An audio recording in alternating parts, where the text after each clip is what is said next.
always before our eyes, and laying aside all private interest, prejudice, and partial affections, the result of all our counsel may be to thy glory of thy blessed name, the maintenance of true religion and justice, the safety, honor, and happiness of the King, the public will, peace and tranquility of St. Lucia, and the uniting and knitting together of the hearts of all persons and estates within the same, in true Christian love and charity, one towards another, through Jesus Christ our Lord.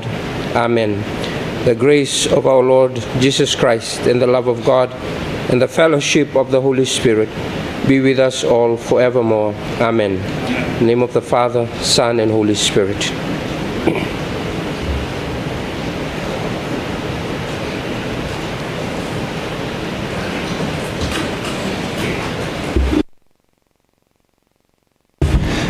Thank you very much, Reverend. Good morning, Senators.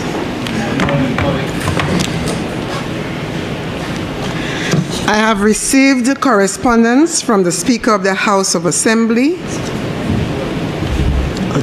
Okay. Apologies, we are just in time to sign in our senator, our temporary senator, because we received excuses from Honorable Dr. Shanda Haraksing, and so we want to welcome Senator Shelton Daniel. So, Madam Clerk, could you kindly administer the oath? Thank you.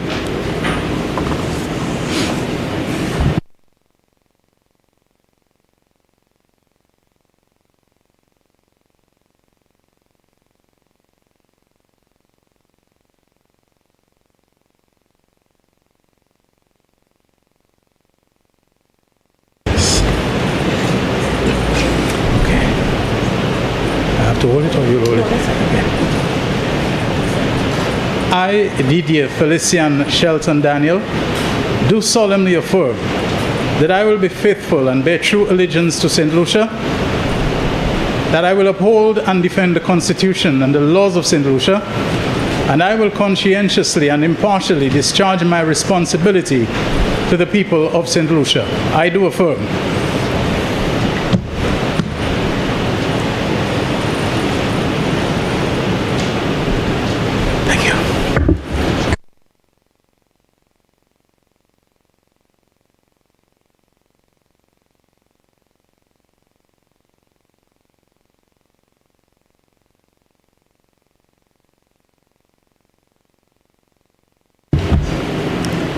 Thank you very much, Madam Clerk. Welcome, Senator Daniel. Announcements. Senators, I have received correspondence from the Speaker of the House of Assembly advising that the following bills were passed in the House of Assembly and forwarded to the Senate for its concurrence. Anti-terrorism amendment. United Nations sanctions, counter-proliferation financing amendment. Criminal records, rehabilitation of offenders amendment. As indicated previously, I have received apologies from the Honorable Senator Dr. Shandali Haraksing informing of her unavailability to attend today's sitting, and we welcome Senator Shelton Daniel.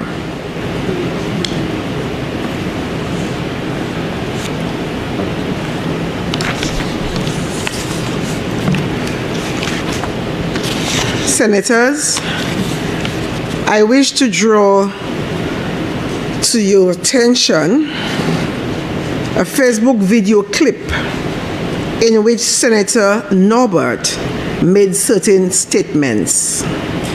Statements relating to questions during a Senate sitting, wherein which he accused the Senate, in fact, the President, of not allowing responses to his questions.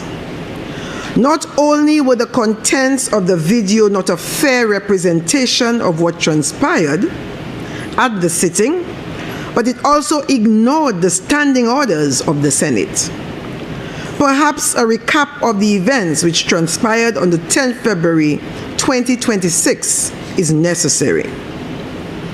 During Senator Norbert's presentation on a motion, he posed certain questions, and during her rebuttal, Leader of Government Business, Senator Alison Jean, was interrupted by Senator Norbert when he stated that Senator Jean was not answering the questions that he had asked previously. During that interruption, I inquired of Senator Jean whether she was yielding to Senator Norbert. She replied in the negative and continued with her presentation. It was because of the above that Senator Norbert took to social media. For the benefit of all, I wish to state as follows. There is a difference between a question posed during the course of the debate and questions which appear on the order paper. In respect of the former, it is entirely at the discretion of the person to whom the question is directed on whether or not that question is responded to, in that case, the Leader of Government Business. In respect of the latter, a response is mandatory with only two exceptions. One being a deferral sought by the person who is asked the question, or two, where the person raises the issue of national security. It is clear then that the Leader of Government Business did not offend the standing orders when she chose not to respond to Senator Norbert. I wish to advise senators to always be guided by the standing orders, especially 15 toward 18, which address the matter of questions in the Senate. In light of the above, and while I am in no position to dictate to members what or how often they post on social media, I would caution that the contents of these posts should always properly reflect what actually transpired in the House. Thank you, Senators.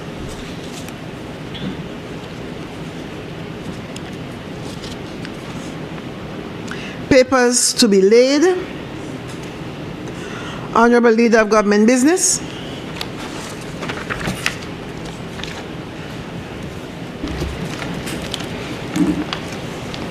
Madam President, I beg to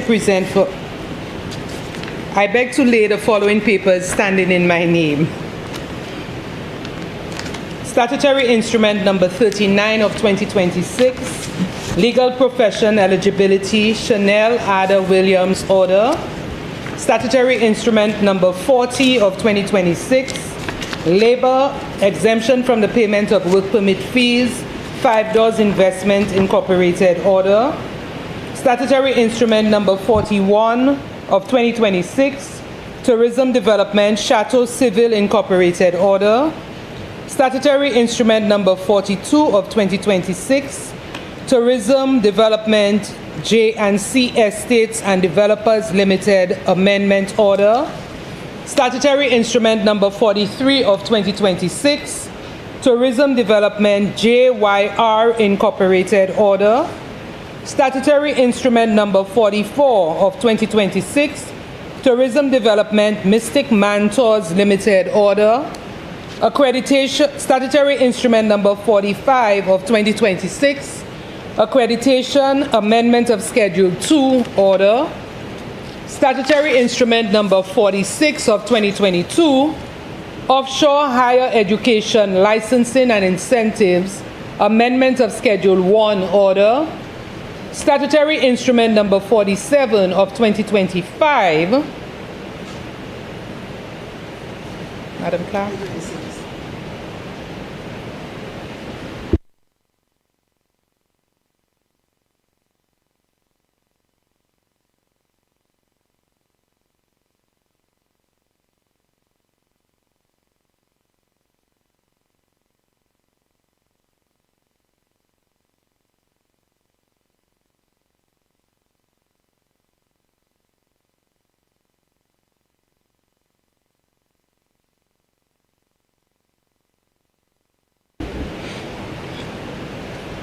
Statutory Instrument Number 47 of 2026, Public Finance Management Act, Resolution of Parliament to invest in the International Finance Corporation. Statutory Instrument Number 48 of 2026, Public Finance Management Act, Resolution of Parliament to borrow for capital or current expenditure, Section 1 of the Sir Julian R. Hunt Highway Project. Statutory Instrument Number 49 of 2026, Public Finance Management Act, Resolution of Parliament to borrow for capital or current expenditure, expansion of the Sir Julian R. Hunt Highway Project. Statutory Instrument Number 50 of 2026, Public Finance Management Act, Resolution of Parliament to borrow for capital or current expenditure, rehabilitation and upgrade of the Thebes water supply system. Statutory Instrument Number 51 of 2026, Public Finance Management Act, Resolution of Parliament to authorize the Minister of Finance to guarantee borrowing by the St. Lucia Air and Seaports Authority for the reconstruction of berth number 4 at Port Castries. Statutory Instrument Number 52 of 2026, Public Finance Management Act, Resolution of Parliament to borrow for capital and current expenditure, additional loan to finance the Passias Community Water Supply Project, amended loan agreement. Statutory Instrument Number 53 of 2026, Public Finance Management Act, Resolution of Parliament to borrow for capital or current expenditure to finance the implementation of national development projects, initiatives, and COVID-19 mitigation measures. Statutory Instrument Number 54 of 2026, Public Finance Management Act, Resolution of Parliament to borrow for capital or current expenditure, Program for Education Realignment and Transformation Project. Statutory Instrument Number 55 of 2026, Public Finance Management Act, Resolution of Parliament to borrow for capital expenditure, additional loan for Millennium Highway and West Coast Road Reconstruction Project, amended loan agreement. Statutory Instrument Number 56 of 2026, Public Finance Management Act, Resolution of Parliament to borrow for capital or current expenditure to finance the John Compton Dam Raw Water Pipeline Replacement Project, the 9th Water Project. Statutory Instrument Number 57 of 2026, Citizenship by Investment Amendment Regulations. Statutory Instrument Number 58 of 2026, Public Health Offensive and Hazardous Trades Amendment Regulations. Statutory Instrument Number 59 of 2026, Public Health, Sewage and Disposal of Sewage and Liquid Industrial Waste Works Amendment Regulations. Statutory Instrument Number 60 of 2026, Public Health Slaughterhouse Amendment Regulations. Statutory Instrument Number 61 of 2026, Public Health Swimming Pools Amendment Regulations. Statutory Instrument Number 62 of 2026, Public Health Water Quality Amendment Regulations. Statutory Instrument Number 63 of 2026, Public Health Body Art Facility Amendment Regulations. Statutory Instrument Number 64 of 2026, Public Health Foods Amendment Regulations. Statutory Instrument Number 65 of 2026, Public Health Apartments, Guest Houses and Hotels Amendment Regulations. Statutory Instrument Number 66 of 2026, Public Health Bakeries Amendment Regulations. Statutory Instrument Number 67 of 2026, Public Health Barber Amendment. Statutory Instrument Number 68 of 2026, Tourism Development Sabina Ladies Cab Order. Statutory Instrument Number 69 of 2026, Tourism Development Sunscape Travel Club Limited Order. Statutory Instrument Number 70 of 2026, Tourism Development Joseph Alberti Honest Taxi. Statutory Instrument Number 71 of 2026, Tourism Development Al Dante Limited Amendment Order. Statutory Instrument Number 72 of 2026, Tourism Development Dashville Holding Incorporated Amendment Order. Statutory Instrument Number 73 of 2026, Tourism Development Le Sport St. Lucia Limited Amendment Order. Statutory Instrument Number 74 of 2026, Tourism Development Precipice Incorporated Amendment Order. Statutory Instrument Number 75 of 2026, Tourism Development Windjammer Landing Company Limited Amendment Order. Statutory Instrument Number 76 of 2026, Community Tourism Development, Appointment of the Board of the Community Tourism Agency Notice. Statutory Instrument Number 77 of 2026, Price Control Amendment Number 5 Order. Statutory Instrument Number 78 of 2026, Excise Tax Amendment of Schedule 1, Number 5 Order. Statutory Instrument Number 79 of 2026, Insolvency Regulations. Statutory Instrument Number 80 of 2026, Legal Profession Eligibility. Angelia Faith Nanan Order. Report of the Director of Audit on the financial statements of the Government of St. Lucia for the year ended March 31st, 2012. Citizenship by Investment St. Lucia Annual Report 2024-2025.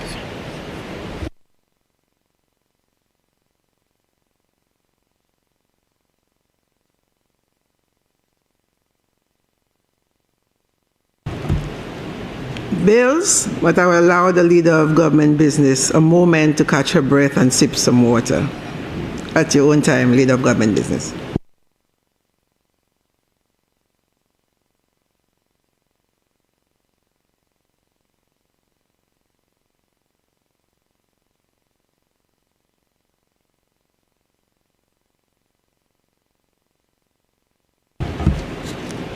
Honorable Leader of Government Business. Madam President, I beg to present for first reading a bill shortly entitled Anti-terrorism Amendment. Anti-terrorism Amendment. Leader of Government Business. Madam President, I beg to move for the suspension of Standing Order Number 49-2 to allow the bill to go through its remaining stages at this sitting. Senators, the question is that Standing Order Number 49-2 be suspended in order to allow the Leader of Government Business to proceed with the remaining stages of the bill at this sitting. I now put the question. As many as of that opinion say aye. Aye. As many as of a contrary opinion say no. I think the ayes have it. The ayes have it. Leave is granted. Please proceed, Leader of Government Business. Madam President, I beg to present for second reading a bill shortly entitled Anti-terrorism Amendment. Madam President, the Anti-terrorism Amendment Bill of 2026 is designed to update the Anti-Terrorism Act, Chapter 3.16, thereby reinforcing St. Lucia's legal framework for addressing terrorism and terrorist financing. The bill aims to modernize essential provisions, improve compliance with international standards, and in particular, address the requirements outlined in the Financial Action Task Force, FATF, recommendations. Madam President, the original act was implemented to fulfill St. Lucia's international obligations, including those under United Nations Security Council Resolution 1373, which compels states to prevent and suppress terrorist financing. Madam President, according to the 2021 Mutual Evaluation Report, St. Lucia was found non-compliant with FATF Recommendation 6, which calls for the swift implementation of targeted financial sanctions. This assessment revealed shortcomings regarding the speed of action, the clarity of institutional roles, and enforcement effectiveness.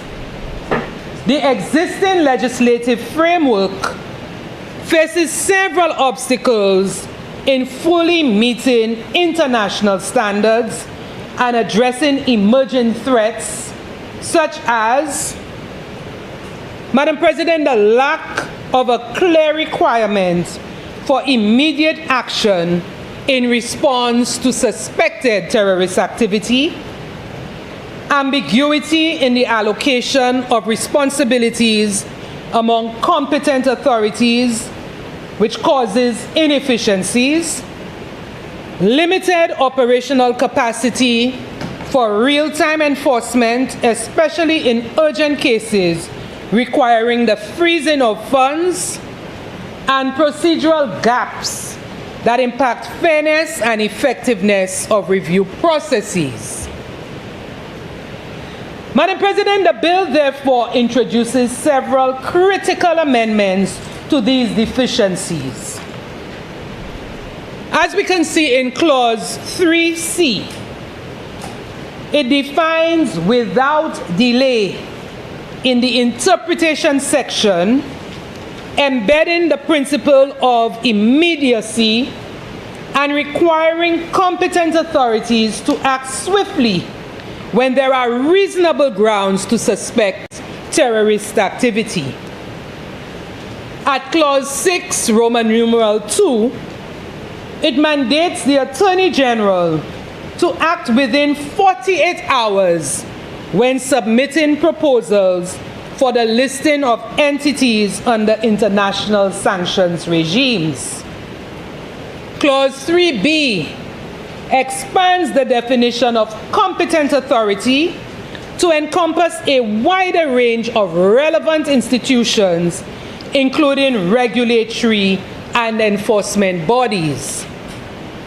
Clause 4, Roman numeral 2, Madam President, reallocates certain investigative and operational duties from the Financial Intelligence Authority to the Royal St. Lucia Police Force, enhancing operational efficiency and coordination.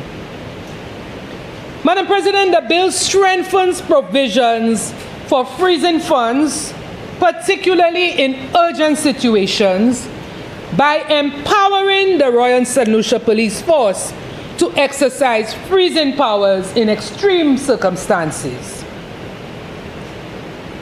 It also clarifies procedural requirements for applications to review freezing orders, including proper service of documents to ensure fairness and transparency.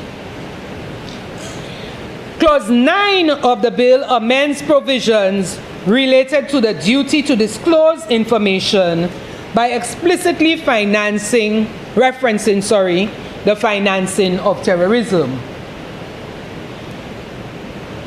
Madam President, the Anti-Terrorism Amendment Bill 2026 is anticipated to substantially strengthen St. Lucia's response to terrorism and terrorist financing by ensuring the timely implementation of targeted financial sanctions, improving coordination among competent authorities, strengthening enforcement capacity through the involvement of the Royal St. Lucia Police Force, aligning the legislative framework with international standards, particularly those of the FATF.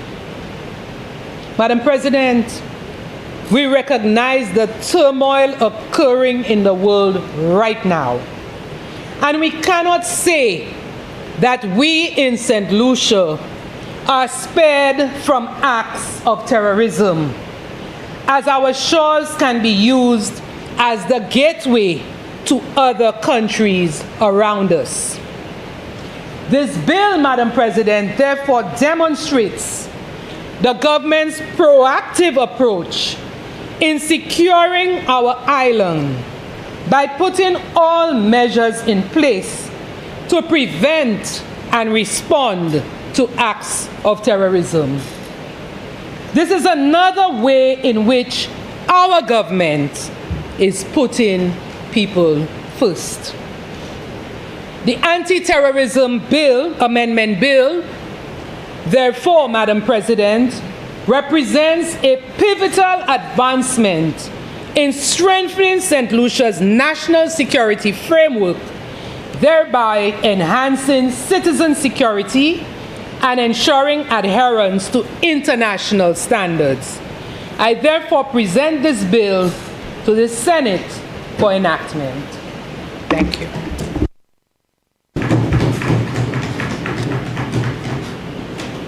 Senators, the question is that the Anti-terrorism Amendment Bill be read a second time.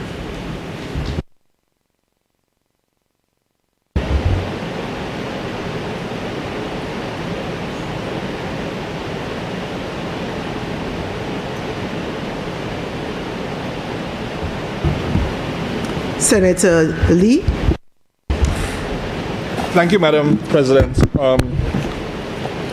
Just, I think, two very quick and short observations regarding the bill.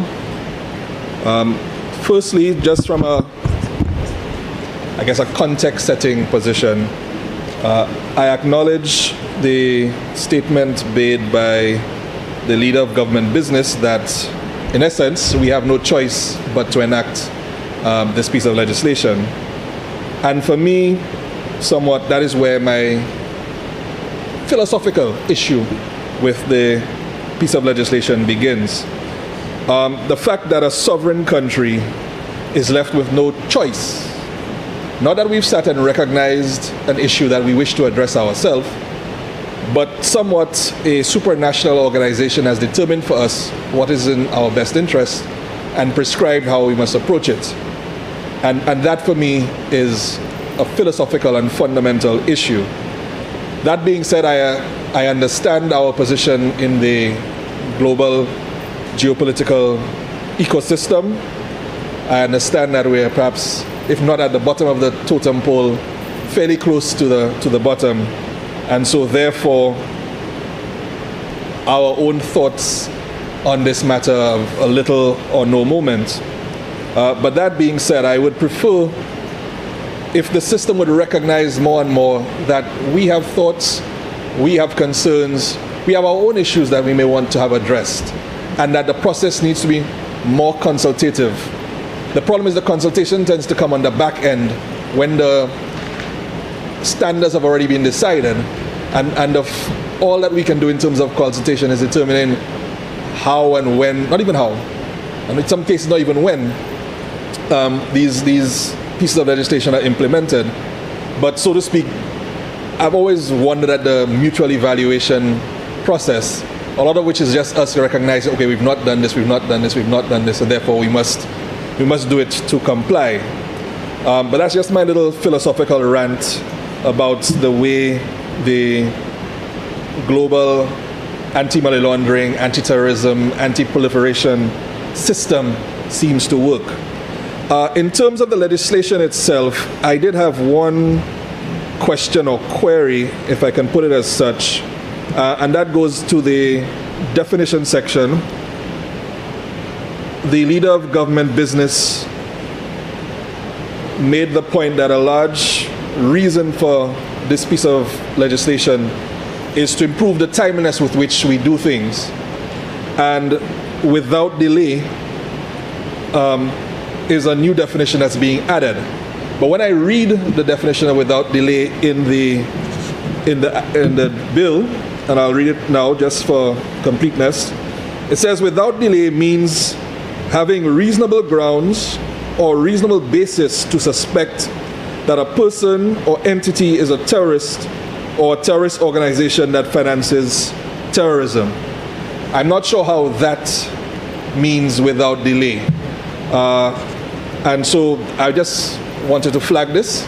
There may be a very good explanation as to how the two things correlate, but I didn't see it. And if the definition does not meet the need, it means we're not going to achieve one of the express goals and aims of the legislation. So I just wanted to flag that. And of course, I just wanted to have my little rant about the FATF and the way I find, the supranational bodies, I should say supranational bodies operate and tend to dictate to sovereign countries what they can and can't do within their own borders. Thank you, Madam President. Senator Daniel. Thank you very much, Madam President.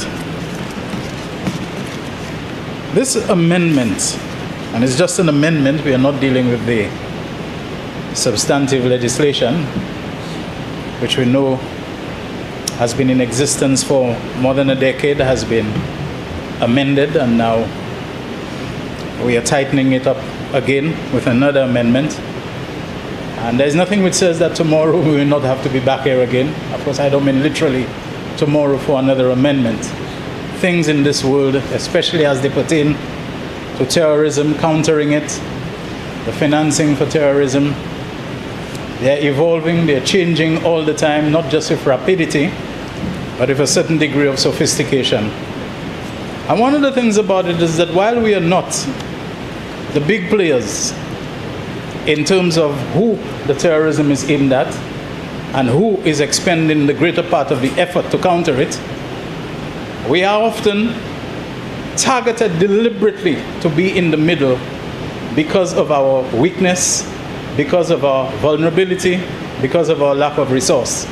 And so whoever is trying to inflict the terrorist act on another, whatever their reasons are, we're not here to debate that, the asymmetrical nature of force and might and so on, that they decide that blowing up somebody's plane with civilians on it, that there is no innocent person. It is small countries like St. Lucia that have virtually no military, very fragile security apparatus and forces and police and so on, that usually are targeted as the vehicles, and not just in one way, It's not the terrorists seeking to take advantage of our airlines and our airports and so on.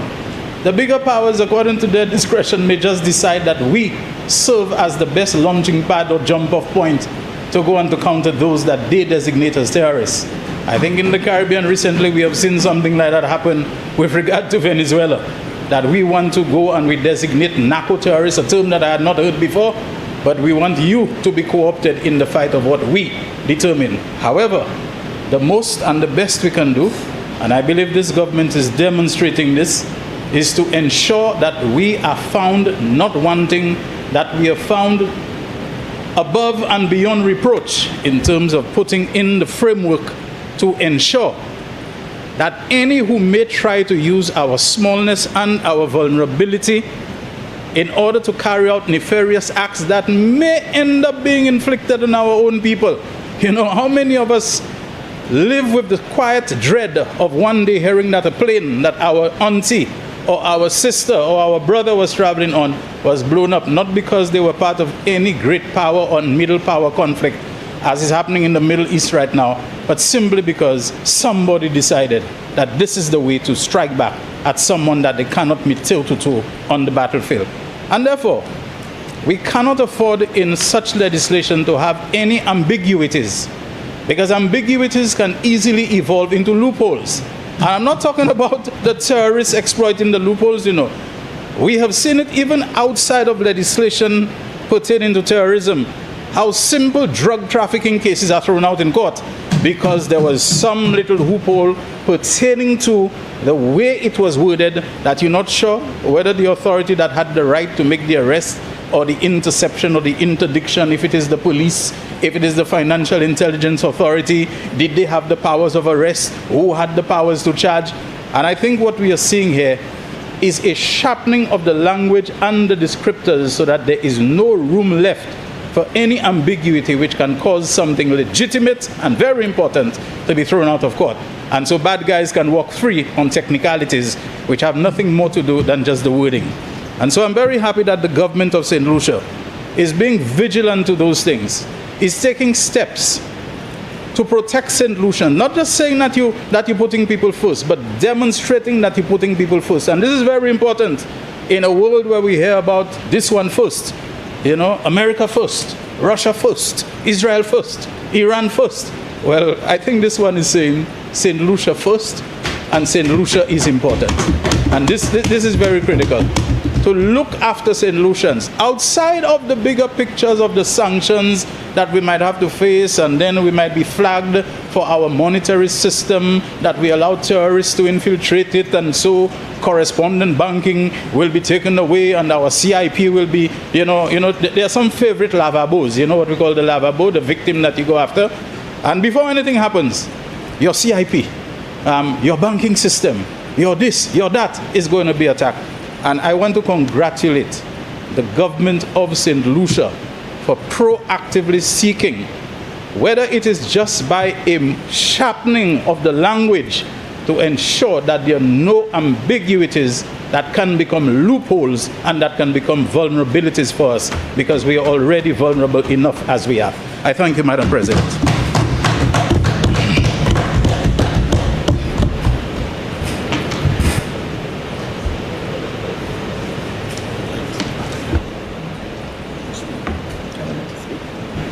Senator DeTurville.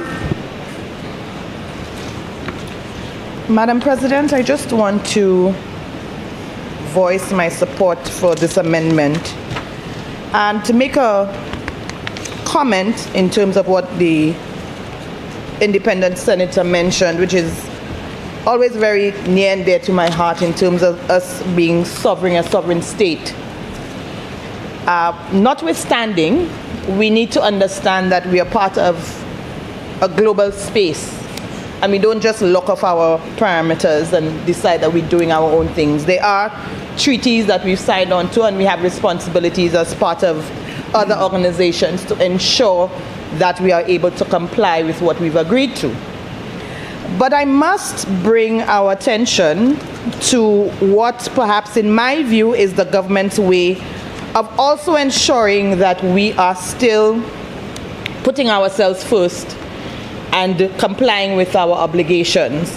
And very recently as last week, where we had the Ease of Doing Business Forum, which I thought was very timely, very well done, and I must congratulate Madam President, the Ministry of Commerce, for putting on such an event last week, where we had so many stakeholders available to answer questions and as well those to present their concerns in terms of how we move forward.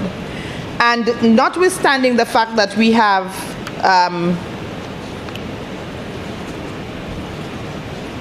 our responsibilities to be able to ensure that we do comply, and so that our approach and our approach to our stance as a small sovereign state, that we're still able to chart our way, a way that is important to us, and that we can decide and dictate how we move forward with things, notwithstanding our responsibilities. So yes, we are, as a sovereign state, we do have to, well, not have to, but we do need to understand how we comply with the regulations and some of the international treaties that we've signed on to, notwithstanding that we are able to constantly address the need for change to be able to facilitate what we consider to be best for our people in the global environment. And so again, I would just like to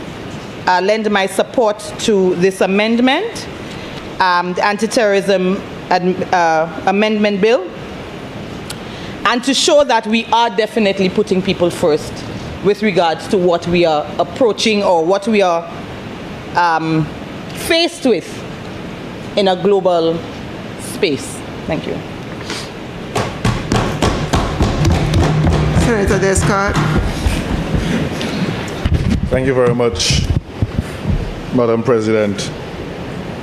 Madam President, let me echo the sentiments of the independent senator, Senator Lee. I think I too have issues with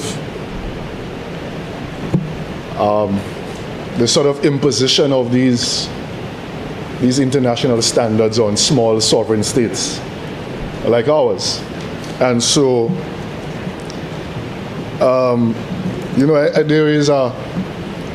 there's a particular quote from V.S. Naipaul's A Bend in the River, which I particularly, it says, it's sort of paraphrasing, saying that, let me, I actually read it this morning. Let me, I want to make sure that I'm in the house, I'm quoting, and that's from, it says, the world is what it is. Men who are nothing, who allow themselves to become nothing, have no place in it. And that's from V.S. Naipaul, A Bend in the River. One of my favorites. I often say that I prefer him over Derek Walcott, and people give me a lot of beating for that. But it's just my preference. I understand the geopolitical environment within which we operate. And I think it's Senator Daniel who said, the issue about the CIP, and I don't want to make it something that we constantly beat, but Senator, if you could guide me, you said that in 2021, the FATF indicated that St. Lucia was non-compliant with this particular issue, right? So we had 2021, and we are now here in 2026 making an amendment. Now, between 2021 and 2026, a lot could have transpired, and a lot has transpired. Perhaps if we lost our visa free access in a few weeks ago. And I'm not pinpointing, saying that this perhaps may have non-action, inaction on the part of the government may have contributed to us being where we are today, not having visa-free access to the UK. So for me, it's I accept our smallness as a country. The immediate concern for me was there policy inaction on the part of the government? If the FATF report in 2021 highlighted that this was a particular issue for us as a country, what was the delay, Madam President? I think that's a reasonable ask. Why was there such a long period of delay on our part? And perhaps if we had amended that, we may not have lost our visa-free access to the UK, because we could have come to them and say,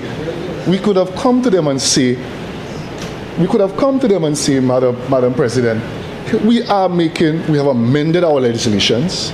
Here's one, we have amended it, and we have strengthened the legislative framework to avoid terrorism financing and persons who could exploit potentially the loopholes within our jurisdictions. And so I am not pinpointing this, I'm asking a question. Why did we take so long? Why did we take so long? And a report FATF in 2021, and we are now coming here 5 years later. I mean, we need to ask, and it raises the question of, as a country, are we sitting among ourselves? What is the policy dialogue that's happening across ministries, and understanding what are the implications of not complying with a treaty, and how does that impact our domestic policy? And so the other issue, so that's one of the fundamental questions, why we took so long. The policy lag in our country, it's a serious issue. I remember the Child Justice Bill. There was a suite of bills, Madam President, that the OECS was championing to deal with child protection and so on. And it was passed under United Workers' Party between the 2016 and 2021. And when we were going through the piece of legislation, we found out that this has been 20 years in the making. The huge policy lag. I understand that we don't want to take hook, line, and sinker from the international community, but there are sometimes we need to ask ourselves, Why do we take so long to implement? We small, but we're not nimble. And that's one of the things about being small, and you read a lot of reports, our smallness. We should be nimble. We should be able to navigate the geopolitical environment with a level of alacrity, urgency on our part. Clearly, and it's not an indictment on just this government. The government as a whole, we have not been nimble, we have not been responsive, and then we are waiting for geopolitical situations to force us to do things. And so we need to ask ourselves in the oil chamber, did we take too long to act? Did we take too long to act? Okay? The other issue for me is I see an increased concentration of power within the police force. Now, for me, I have a bit of concern with the overall security apparatus, the system of policing in our country, Madam President. And I think, again, I want to make a clear point that there is a need for a strategy to strengthen our security apparatus in this country. There is a sense of a piecemeal approach. There is no national development strategy, national security strategy. We have to move beyond that. I mean, I worked at the Ministry of Economic Planning, and we had a medium-term development strategy that it looked at citizen security. We don't at this point, there's not a global strategy to deal with citizen security in this country. Where is it? There is not a national security strategy, and I'm happy today. Again, one of the issues I have is that you are giving lots more power to the, Madam President, to the police force. But I believe that the police force today is at an all-time low, Madam President. The morale within the police force is at an all-time low. I'm happy today that the commissioner was moved from a six months stay. Madam President, on a point of order. Senator, what is your point of order, Senator Jean?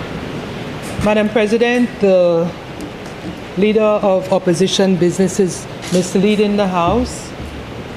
Is he providing evidence of the low morale in the police force? Is there research to suggest the percentage of morale, whether high or low? Madam President, these are flippant statements, Madam President, that ought to be backed by fact, because it really projects a poor image of the police force, which cannot be substantiated. Right. So he needs to provide the facts to substantiate what he's saying.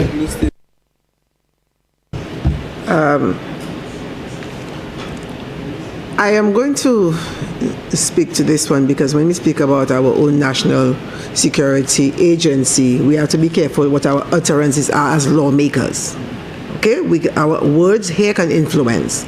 So I think if this is your perception, your thoughts, that's what you think, but this, to state that it is like a fact, I agree that you do not have that information. There has not been any assessment conducted with the police force to say that there was there's low morale in that rank and that rank. So if it's your perception, Senator, you can say, I think. Okay, but I think we ought to be very careful as lawmakers what message we send to our agencies, our government agencies. We have to be very careful. I caution you to be very careful about that. Thank you very much, Madam President, for your guidance on this. It's my unscientific assessment of the police force when I interact with security experts, professionals. Yeah, there is a sense of low morale, and that's from my assessment, and it's not an indictment on the police force in any way, Madam President. It's simply stating my observation. So, and I am happy that she is saying there's no evidence, comprehensive study of the police force in this country. a comprehensive assessment. I know friends, I know police officers. I call a police officer, let me interject here again, Senator. The bill before us speaks to Anti-terrorism Amendment Bill. You are straying, you are going into the police force. This is nowhere except to say that they are part of the committee. So I want to caution you to stay focused on the amendment that we are dealing with. Stay focused. I am very focused, Madam President. The police is going to play a critical role in this piece of legislation, if not the most critical role in this legislation, Madam President. So my thing is, you are empowering, you are strengthening your anti-terrorism apparatus, and you are giving the police force a lot more responsibility, but not looking at the institution of the Royal St. Lucia Police Force. It's an institution that we need to look at critically, Madam President. So I understand your view that I'm perhaps straying, but it's a critical issue. So I maintain that there must be a critical assessment of the overall national security apparatus in this country, and the police force. We must look at it. I have said, my colleagues, I've met colleagues who told me the level of I don't want to use that word moral again, but the wages in that sector. We are now the financial intelligence unit. One of the units that I've interfaced with are some of the most proficient persons within the police apparatus. The question is, how are you going to take these expertise from there and just bring it across into the police force? I found out that the relationship is that there are civilian persons working there and also police officers working there. How are we going to deal with that issue? So for me, there's a need to strengthen the Royal St. Lucia Police Force, which plays a critical role in this anti-terrorism thrust on our part. And in closing, Madam President, whether we drop the ball, because the report was there in 2021, did we drop the ball? It's a realistic thing. Did we drop the ball? It's a 2021 report. And we are here in 2026. We are not nimble. The government service, the whole architecture is not nimble enough to respond. And now more than ever, if we are going to respond to the geopolitical uncertainty, the vulnerability that's out there, we need a public service that is nimble and responsive, but also policymakers. Policymakers are the ones who give the directives. And I would like to believe that we drop the ball on this particular issue, and perhaps we are paying severely. We are paying severely for it, Madam President. Thank you very much.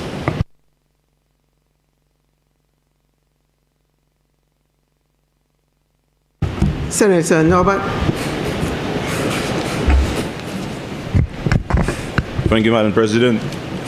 First of all, I want to apologize to any senator who believed that or who took offense to any of my posts, my questions made on social media. If I ask questions, it's because I want answers. And if I do not get the answers, I seek alternative methods. Senator. Yes. Take a seat. No problem. I wish to repeat what I said. And unfortunately, you were late and missed my announcement. And for your benefit, I shall repeat. So, in the fact of making an apology for anyone who took offense, Senator, I suggest you move on into your presentation. It's not about taking offense. You went against the standing orders, you were misdirected. The office of the clerk and the office of the presiding officer, Madam President, is there to guide you if you're not sure about how questions are done in the House. So it's not about taking offense. It's when we go against the standing orders, it's within the power here to correct it. So not anybody taking offense. What was done was incorrect. because it went against the standing orders. Your actions went against the standing orders. There are two ways by which questions are posed. One has to be on the order paper, and the other has to be through rebuttal, and it's the prerogative of the person who's asked the questions to respond. So I suggest you move away and go straight into your presentation. Right, so I think you misunderstood me, Madam President. I was just apologizing for the offense and saying that I like to get answers to the questions, because I'm about to ask some more questions on the bill. And what I have realized is, when we move to the committee stage, it often feels like it's a formality that we're going through. Senator, I will interrupt again. You said if you do not get answers to your questions, you will use other avenues. My comment to you is, when you use the other avenue, you misled your viewers. That is my point to you.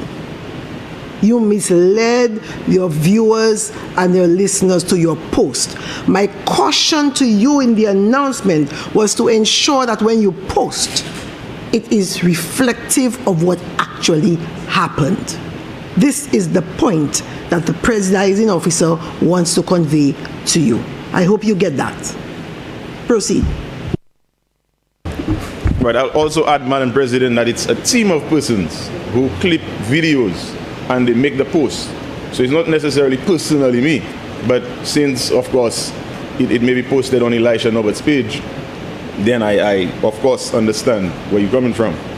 So the questions, well, the leader of government business, in her response, I wanted to respond to some of the questions that I have. And I agree with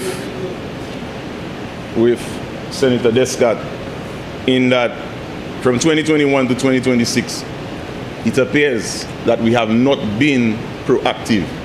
As Senator Daniel said, he's happy that the government has been proactive, that it's taken over 5 years.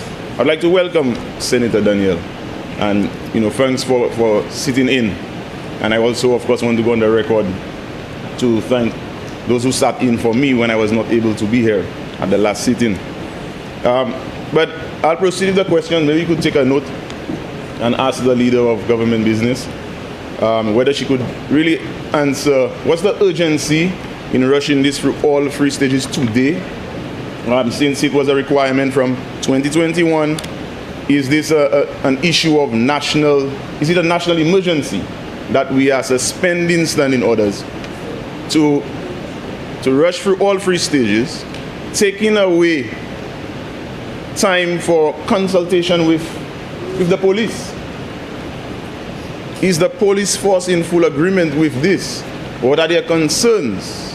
You see, a bill, an amendment that removes the phrase "a competent authority" and it replaces it with "a person," now triggering the designation of terrorist entities. A person. If a police acts on that intel, and after the fact, the information is proven to be inaccurate, the individual who's the victim of, say, seizure of his assets, his finances, would suffer reputational damage, irreversible, in St. Lucia. 180,000 people, everybody knows everybody. An officer given intelligence from good grounds might embarrass an individual, and he may not take it lightly. Is there any protection for the police if they seize assets? I mean, in the United States, an officer may be instructed to perform his duties, and to get protection, he may be sent to another state, hundreds of miles away. Nobody will know him. He can start a new life. In St. Lucia, we do not have these luxuries. How effective is our witness protection, for example, in St. Lucia? We are taking power from financial intelligence authorities and we're giving it to the police. I would like to know whether they have been consulted Are they well-resourced? Will they be protected? I have also seen on social media videos of persons who were charged, arrested, making threats at police officers. In my mind, I say, okay, maybe they'll send this officer to another state. But I'm concerned about the implementation of this act with this amendment. The leader of government business, she said that with extreme evidence. So I'd like a definition of what extreme means. I'd like to know why the competent authority was removed and we're using a person. Is it any person who can bring back the evidence? The phrase "without delay," it gives the bearer of the evidence or the suspicion that power to act on something that may be gossip. So there may be gossip about an individual in a community, and that may raise suspicion. I would like to know how much evidence is sufficient. So questions about the speed. Why are we rushing this? Is it national emergency? I also asked about the change from competent authority.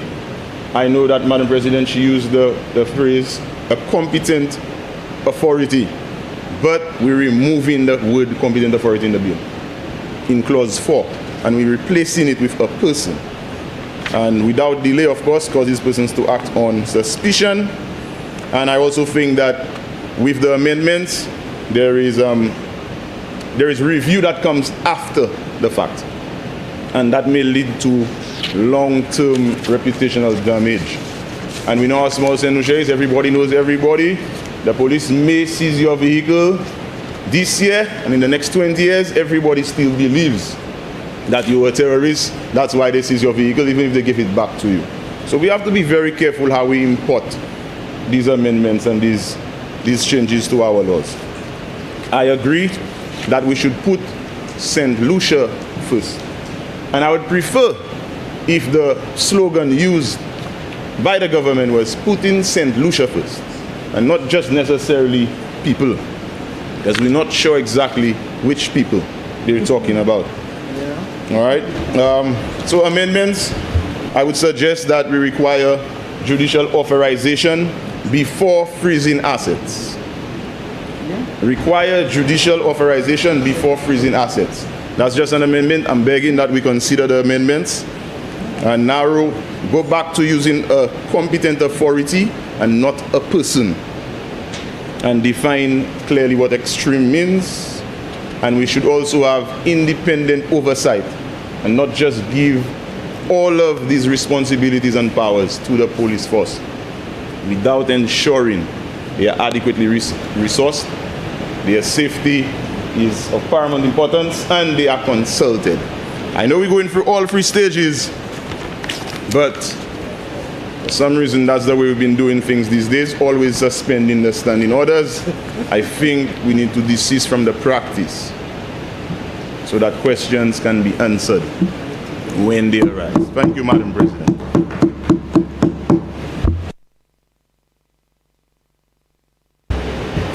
Senator Ignatius Jean. Yes, thank you, Madam President. I rise to support the amendment to the anti-terrorism bill, and I think it is important that we are able to strengthen the hands of the enforcement agencies.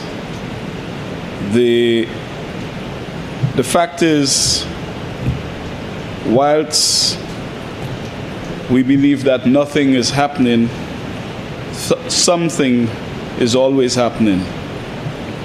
And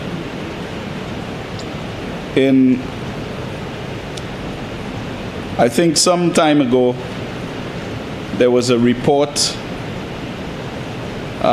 because the senator is suggesting that Senator Descartes is suggesting that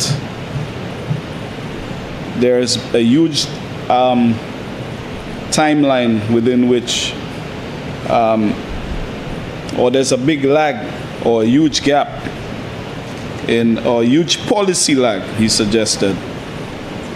And I want him to reflect on what has been taking place ever since the government, this Labour Party, was elected in 2021 and again in December 2025. During that period, there's a report by the same CF-ATF dated October 2024, which says overall St. Lucia has made significant progress in addressing technical compliance deficiencies identified in 2021. That's a mutual evaluation report, which is the basis of what the AG is saying for that anti-terrorism legislation amendment. So it is a work in progress. It is not that the government has been sitting on its hands and doing nothing. So there's work ongoing. You know, sometimes there's a saying that while nothing is happening, something is happening. So we probably sit around the table here, and while we sit around this table, our heart is beating at about 60 to 100 beats per minute, and pumping maybe about 1.3 to 1.6 gallons per minute. But you can't see that happen. We cannot see when, and the government cannot come and speak about. These are very sensitive issues. Some of these matters that are being done by the Financial Intelligence Authority and the Royal St. Lucia Police Force to intercept potential terrorism activities, they wouldn't go public and disclose a lot of that matter. A lot of that work is taking place. The government itself, when they find the reports where things are, where there are those gaps, they have been, they have measures that I think the House has come here. I'm just trying to find my my notes here in my, oh shucks, my software is giving me trouble. I had the note here. Just to show you where the government has taken action in the past to come to this very House, right, to make amendments to the same legislation. Okay, so that I think in 2023 there were certain courses of action that were taken to amend. There was amendments, and that has been going on since the bill was first passed in 2015. And in 2019, there were amendments. In 2023. And so, coming back here now, is to tighten up where some of those areas we didn't have it foolproof. And it wouldn't be. You know, as fast as governments put in place legislation, you know, the people who want to do things, they don't sit down in board meetings and parliaments to plan these things. They move swiftly. And so we'll find ourselves behind in trying to put in place the measures to mitigate their actions. And that is the work. We have to strengthen the police. And so when in the amendment of the legislation, it says that in fact of empowering the police, so that some of the work the Financial Intelligence Authority would be doing, they don't have the sort of competence and backed by the appropriate legislation to make some of those interventions, and it would be better placed in the hands of the police. So that is what it is. So I find it a little intellectually dishonest, if you ask me, to suggest that the police are demoralized. This government, this administration, I mean, you have seen the work of this administration by strengthening the police, given that the police have never been better equipped, and the former minister for the police is here. The police have been given better accommodation. They've been given equipment, bulletproof vests, training. And we found ourselves back working with yes, on the water, the marine police, a lots of training opportunities for the police. And this is all part of strengthening our security systems. And when we speak about, terrorism, and sometimes we think terrorism is perhaps just restricted to people using bombs and blowing up things around the place. But there are lots of things taking place, including cyber attacks. And we will live in a world today where we use a lot of the technologies, particularly in conducting business. We are a small, open economy where everything and anything that we do, we will rely on bringing goods into our country. And we are part of a whole global system which requires the sort of support, and we have to comply. In as much as we may want to resist some of it, most of the time we wouldn't have a choice, because how are you going to swipe your credit card to order things online and so on if you are not complying? Your bankers, when you go to the banks, the challenges you face, because you have to have all sorts of, they ask for your great-grandmother's address and all of that. So it is a function of all of that. And so anti-terrorism legislation is designed to protect citizens by balancing national security needs with the preservation of civil liberties at the same time, as Senator Norbert is saying. But these laws aim to provide a safer environment where people can live freely and with confidence. The government of St. Lucia has taken several courses of actions to combat terrorism and prevent the country from becoming a target or source of terrorism activities, particularly focusing, as we are doing here today, in amending the legislation to make it tighter, to have better controls. So this is one of it, this amendment that we're doing here today. We have had rapid response mechanisms, the expansion of enforcement authority, as we have been just giving the police more, been granted enhanced authority to freeze funds in urgent situations. And urgent situations mean urgent situations. And here it is defined in there where within 48 hours, the Attorney General may act.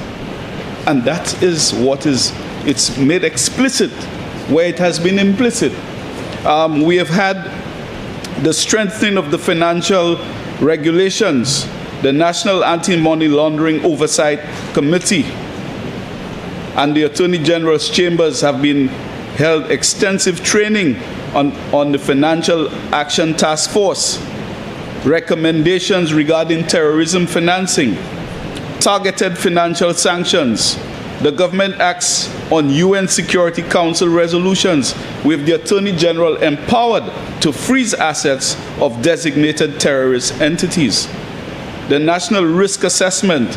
St. Lucia has conducted or is conducting a 2025-2026 National Risk Assessment to identify, assess, and understand its terrorist financing and proliferation financing risk. So all of that is taking place. So to suggest that the government, is doing nothing and has waited since 2021 to act only now is a false perception and really giving the public or misleading the public and the country into believing that there's nothing taking place. The prohibition of terrorist support. The law criminalizes the recruitment, training, harboring of individuals for terrorist acts. So all of that is going on. And of course, there are lots of benefits when the government strengthens these bits of legislation. But Madam President, I just thought I needed to say that and to say that I support what is taking place. And I don't know why we should even need to have such a lengthy debate about it. But I think it is imperative that we explain to the public some of those benefits of having such amendments to the bill. I mean, the primary benefit is the prevention of terrorist acts, which directly protects citizens' right to life and physical safety. And, you know, public safety and our protection of our economy and our industries is all part of that process. I thank you, Madam President.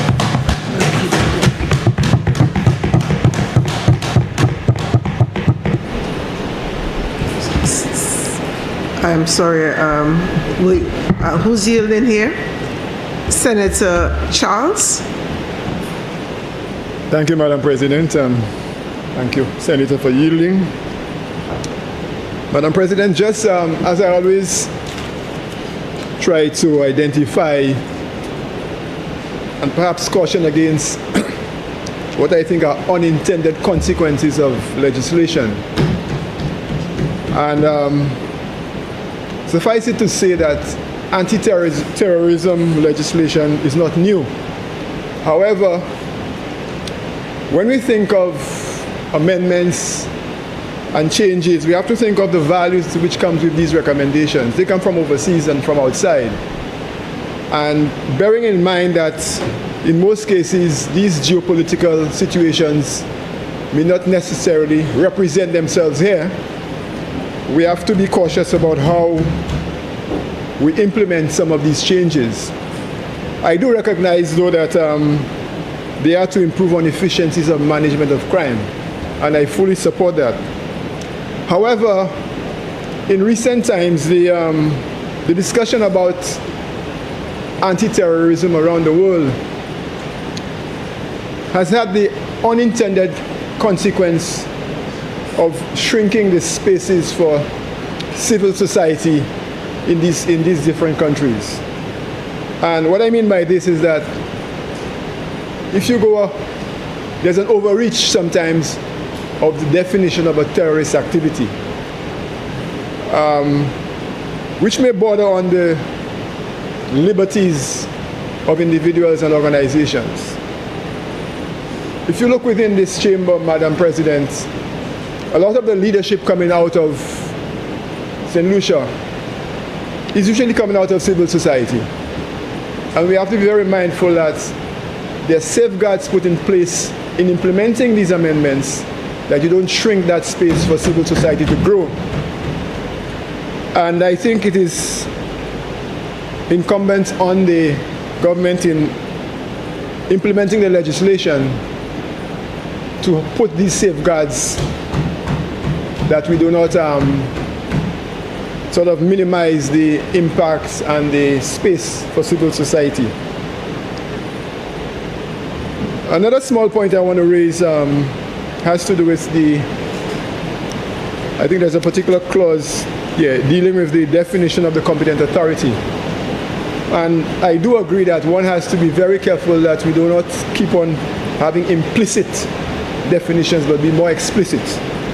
And I do support the idea of actually specifying the additional agencies that are actually added to competent authority in the legislation. My other issue has to do with without delay, and I was a bit concerned that my colleague didn't raise it, because lawyers or the legal profession usually like definitions about interpretations such as these. When you say without delay, do you give any consideration for appeal or redress? You put in, for instance, and I think I'm speaking about a recent piece of legislation that was passed in the legislature in Israel, which I think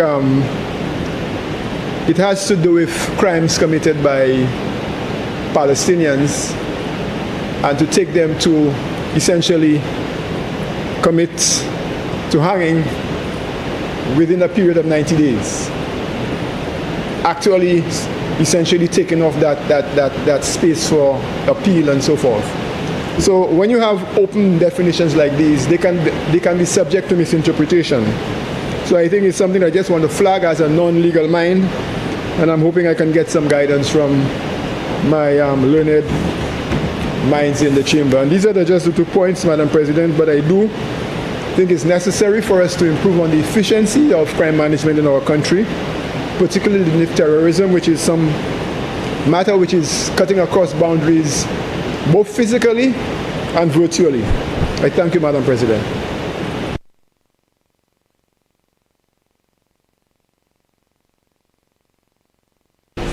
Senator Poyar.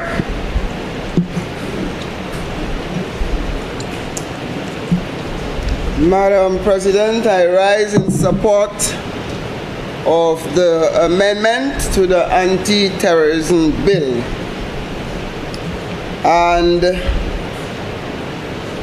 this amendment basically is part of the government's thrust to improve security for the citizens of St. Lucia.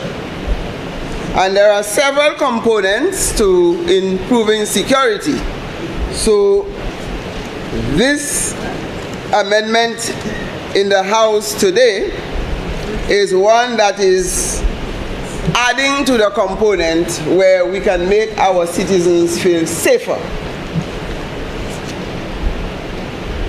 It is interesting, Madam President, that it was very easy for members on the other side to take a swipe at the police. And the police is just a small component of what the amendment speaks to. Senator in that Norbert.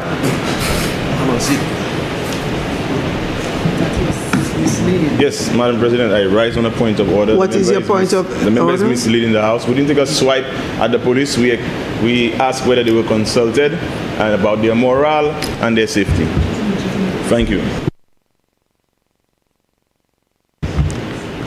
Please proceed, Senator. Yes, I haven't said what the swipe is, Madam. And that was a point of elucidation, I think. So it's...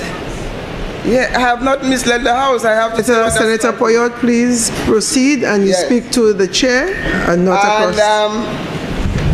The members on the other side spoke about competent authority. That's member Senator Norbert. And he kept making reference to a person. And Madam President, if you look at the amendment, it says competent authority means, and they identified several, A to F. So it cannot be one person. It's several groups of persons. Competent authority means the Attorney General's Chambers, Financial Intelligence Authority, Eastern Caribbean Central Bank and Eastern Caribbean Securities Regulatory Commission, Customs and Excise Department, Royal St. Lucia Police Force, Ministry responsible for external affairs. How can it be one person? You want me to answer? So I think we have to stick to the issue at hand. Madam President. Senator Norbert.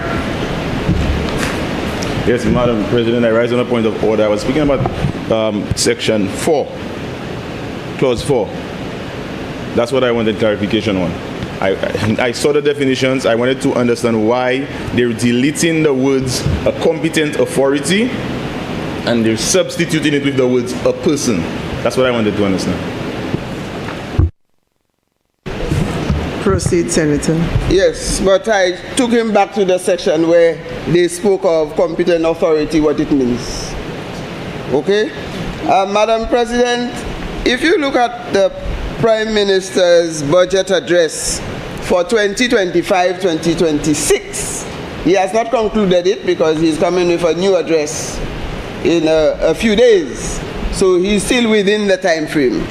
And in that budget address, he outlined all what he planned to do in the area of national security. And if you look on page 20, there is a lot of things that the Prime Minister promised to do, and he has addressed most of them.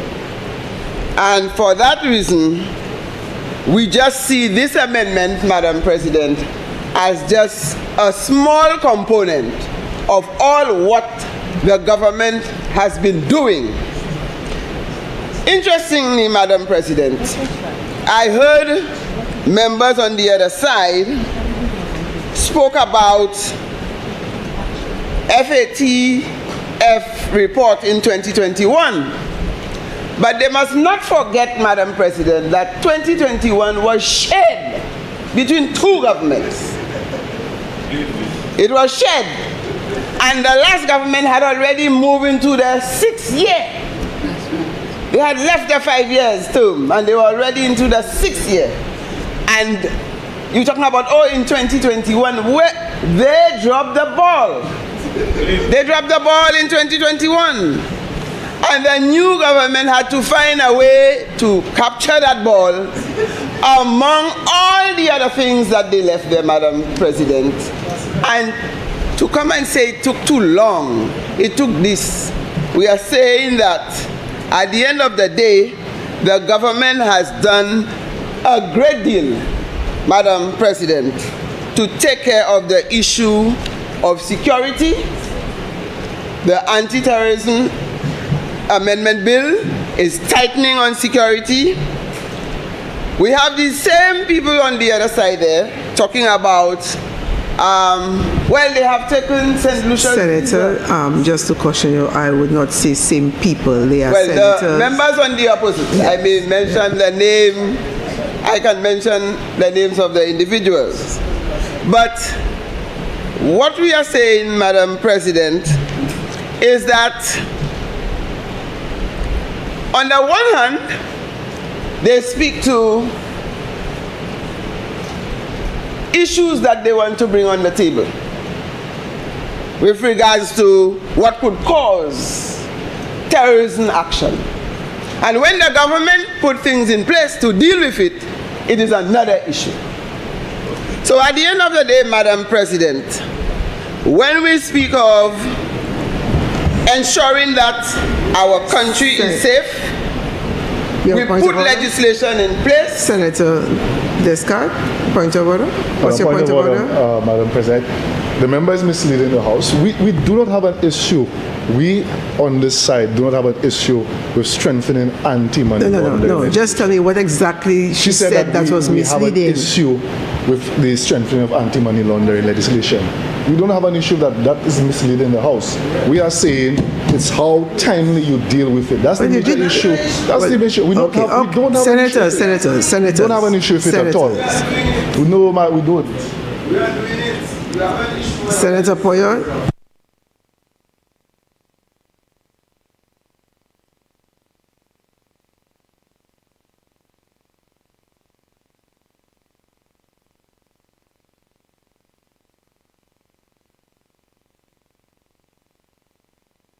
Okay. So we are basically outlining all what the government has been doing, and this, what we're doing here today, is just part of the process. We have, for example, in the Prime Minister's budget address, he spoke of 221 persons who have been recruited. Right? And some of you may not understand what that does to the current expenditure. So what we are saying is everything that the government put in place is part of the puzzle. And the amendment to this legislation is one piece of that puzzle. And that puzzle is to keep St. Lucia safe, whether it's terrorism or whatever form, but we want security for our people in the country. Madam President, when we make statements in this House and we make reference to the Royal St. Lucia Police Force, we have to ensure, Madam President, and Senator Descartes was going in that direction, that you have to be very careful how you make reference to issues concerning the police force in terms of getting your facts right, because we are dealing with security matters. And to talk about there is no plan, there is no strategic. I mean, the facts are there. All we have to do is to do the research. The police developed a strategic plan.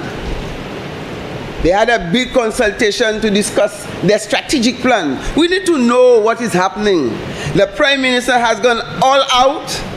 The government has gone all out to ensure that they have the equipment to do their work. They have proper accommodation. We have the police Northern Divisional Headquarters. They have the vehicles. They have the bulletproof vests. They have a lot of things that the government, and legislation is just one component to deal with national security. So when we speak of the police, we have to get our facts right, get the information, and share it here in this house. And I say that, Madam President, because I spent 2.5 years working very closely with these people who are responsible for security in the country. And I know the government has done a lot of work to give the support, and therefore I commend the government for coming with this amendment so that we can further strengthen the legislation, give the police greater authority to assist in combating terrorism, and to ensure that we allay the fears of those who may believe St. Lucia is an open door for persons who can just come in and they engage in terrorist activity and do not realize that we have some stop gaps. So I do commend the government for coming up with this amendment to the legislation, and I give my full support to this amendment, Madam President.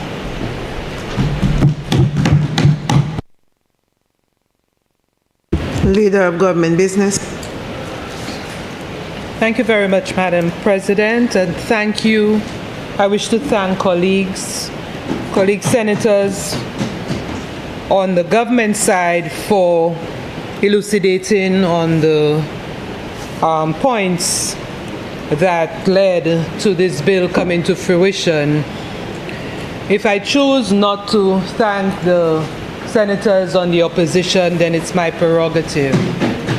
But I would hope that that Senator Norbert, Madam President, would allow me to speak before attempting to push me into a direction that I don't want to. And standing without order. Madam President, I would like to address the issue that was raised by Senator Lee regarding the definition of without delay. Madam President, I sought the advice of the Attorney General and will just inform on the response which I received. It says, without delay in the context of targeted financial sanctions, particularly under the UNSCR 1373, means freezing assets immediately upon having reasonable grounds or a basis to suspect a person or entity is a terrorist organization, or finances terrorism. This outlined in international best practices, targeted financial sanctions, and FATF 9 special recommendations. The essential difference in the definition used in the Anti-Terrorism Amendment Bill is that the word immediately is not used. However, when Section 22G of the Anti-Terrorism Act is examined and the definition is submitted, the effect is the same. So this is the explanation which I received from the Attorney General's office. So, Madam President, the senators on the government side have all added their perspective and support for the Anti-Terrorism Amendment Bill. To the senators, from the senators on the opposition side, especially Senator Descott and Senator Norbert, and I must apologize, I had to leave the chamber for a little while, so I did not hear most of the submission from Senator Norbert, so I may not be able to immediately respond to his questions. However, Senator Descartes attempted to slip in some topical issues into this debate, which I found to be a little, may I say, amusing. Madam President, I thought I spoke with Senator Polius this morning and I told her we should be done here by 12 o'clock. I didn't expect that level of debate on what I saw as a slight amendment to the anti-terrorism bill. Which is a good thing. But the debate is healthy and it's good and it gives you different perspectives. And we have to be careful not to present our perspective as fact. And we seem to be doing that. So we have a perspective. We speak to 2 police officers and it becomes a majority on morale. We speak to a lady on the square. She's wearing red, a red hat with a star. And she says she voted for me on the opposite side, and that becomes a fact.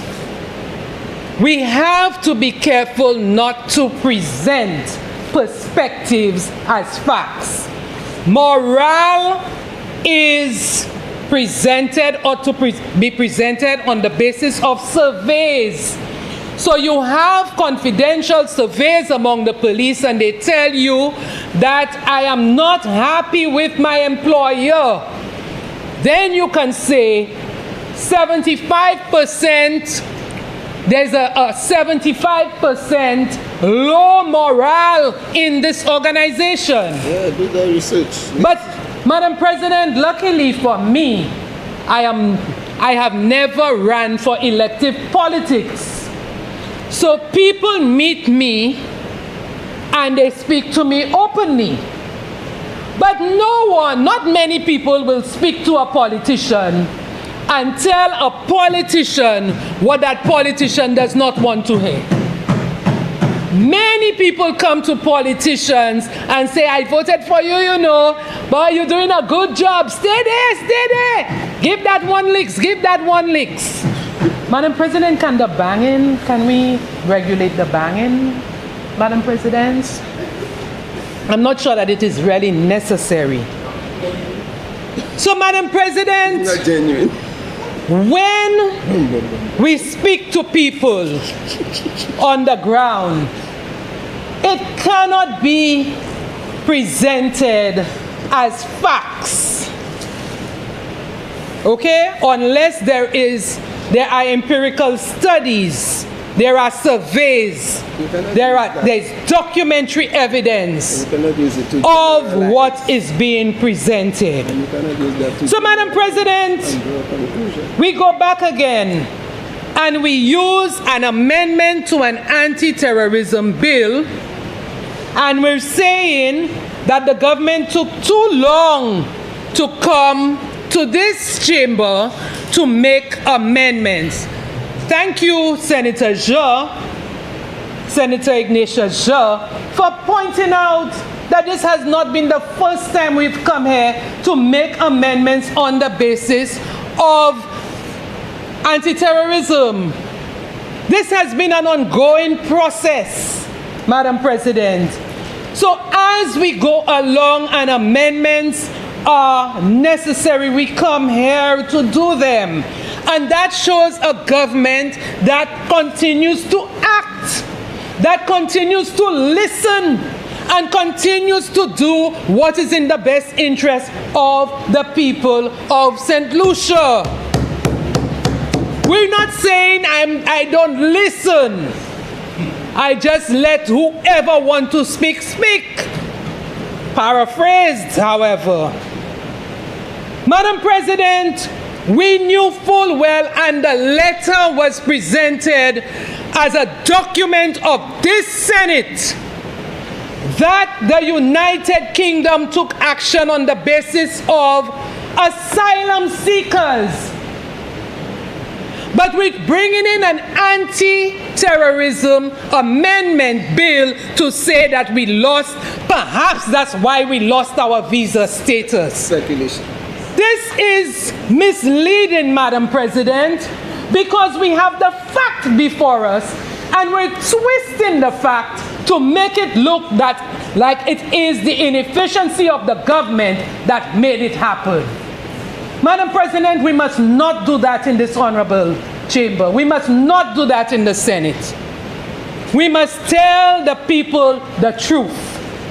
We must let people know that by sometimes our own actions, we cause things to happen to others. And that is what is happening. So when we twist it and we say, oh, since 2021, Senator Poyot indicated that half of the year of 2021 was governed by another administration. Why we want to just take the year 2021 and say, since then, y'all have not acted? Who knows if there was an opportunity for the opposition, who was the government at the time until July 26, 2021, should have acted. Who knows? But it's not the time for us to say it was too long, we took too long and all of that. We are doing it, and doing it now. That is the bottom line. Madam President, what we're seeing in this legislation is transparency. I came out and I gave you the facts. In 2021, a report stated that there were still some things outstanding to be done. Yeah? We didn't hide it. Yeah? We didn't hide it. The people of St. Lucia know we got some recommendations. We are acting on it. Full disclosure. That is this government. That's what this government is doing.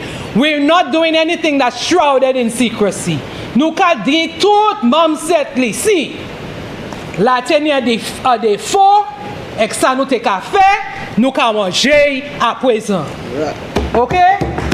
And that is to secure the people of St. Lucia, to enhance citizen security. Madam President, the other thing that I find very, very strange is that this legislation, which I find, sometimes when I look at the legislation and I look at what is there and what we're coming here to do, I try to see, like, you know, the outlier in it, the major aspect of it. And what I see is that the Royal St. Lucia Police Force is now being empowered, is now given the authority to be part of this anti-terrorism bill, to ensure they have powers of arrest, they can go in and seize assets and do other things. Removing any flaw, any ambiguity, removing anything that can cause technicalities, as Senator Daniel indicated, that could cause people, bad people, to walk away. Because most times the lawyers here, Senator Lee, Senator Litterville, these are some of the things that they thrive on. Looking at a technicality to get their clients out. Isn't that so? And so we're removing any source of these technicalities and these ambiguities and these, you know, agencies that may not have the correct authority to strengthen the legislation so that the competent authority is the one who is doing it. And so, Madam President, seeing what the Royal St. Lucia Police Force is today, from my perspective, I'm not going to say it's fact, I'm going to say from my perspective, based on what they have presented and what they are presenting, almost every day now I see in social media, Madam President, that the police has interdicted drugs, guns, criminal activity. They've stopped a motor vehicle. They find how much cannabis. They went into a house. They found guns. They found ammunition. They found pots. They found high-powered rifles. They see things. They find things at customs. They find it in fridge, in washing machine. You're seeing it almost on a daily basis now. There are reports of the successes of the Royal St. Lucia Police Force. 221. How do you interpret it? It's left to you. The way I interpret it, and every time I see it, Madam President, I put bravo to the Royal St. Lucia Police Force. And if I believe from my HR perspective, my human resource management perspective, which I studied, when you see successes like that in an organization, it suggests that there is high morale. It suggests that there is greater commitment to the employer. Okay? And so, Madam President, I find it very strange that one may have a perspective that there is low morale in a place like that.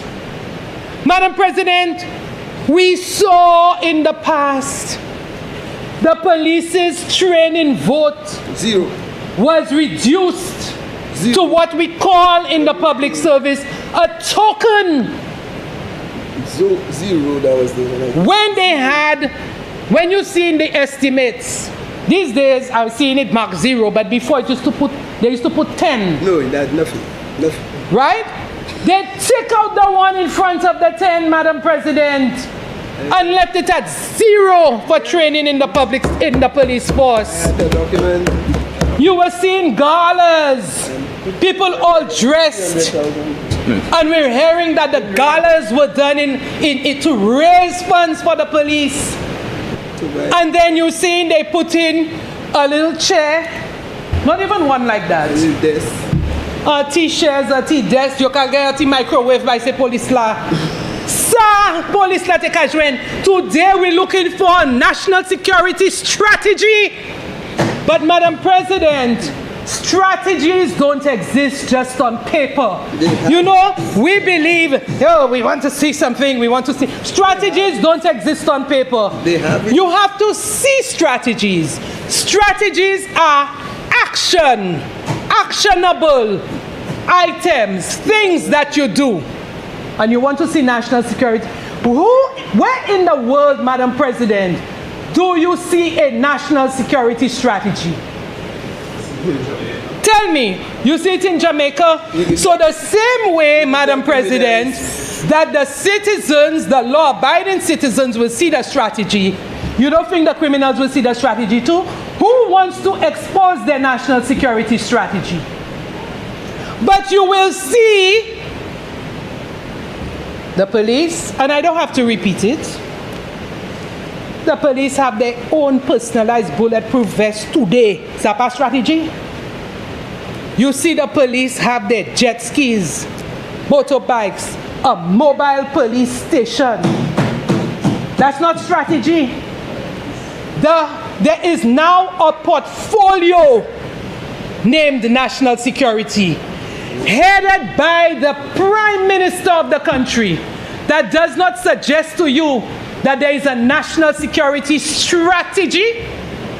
That does not suggest to you. So you see, sometimes we go to school, Madam President, and I believe all of us went to university. We went to tertiary level education. We have tertiary level education. So we go and we sit down in the class and the professor say, yes, you must have a strategy and this and that. So we come and tell the people of St. Lucia, yes, there must be a strategy, but there's no strategy. And say, "Munala, yo kakute, la pani strategy, la pani." Senator Noba. I rise on a point of order, Madam President. What is your point of order? What's the relevance of, and which clause is the member debating? I think she's straying from the topic. She's complaining about Senator Norbert, Senator, Leader of Government Business, is delivering her rebuttal. And during rebuttal, she chooses to respond to issues raised during the debate. So I think there was that issue of strategy mentioned, so she's dealing with that. Proceed, Senator. Thank you very much, Madam President. So, Madam President, the people of St. Lucia understand the strategy. They see the strategy. We all see the strategy. And what we're doing here today is part of the national security strategy, Madam President. So, Madam President, I believe we are satisfied that the Anti-Terrorism Bill Amendment Act is one that seeks to strengthen our security. There's only one little question that I have, Madam President, and that is the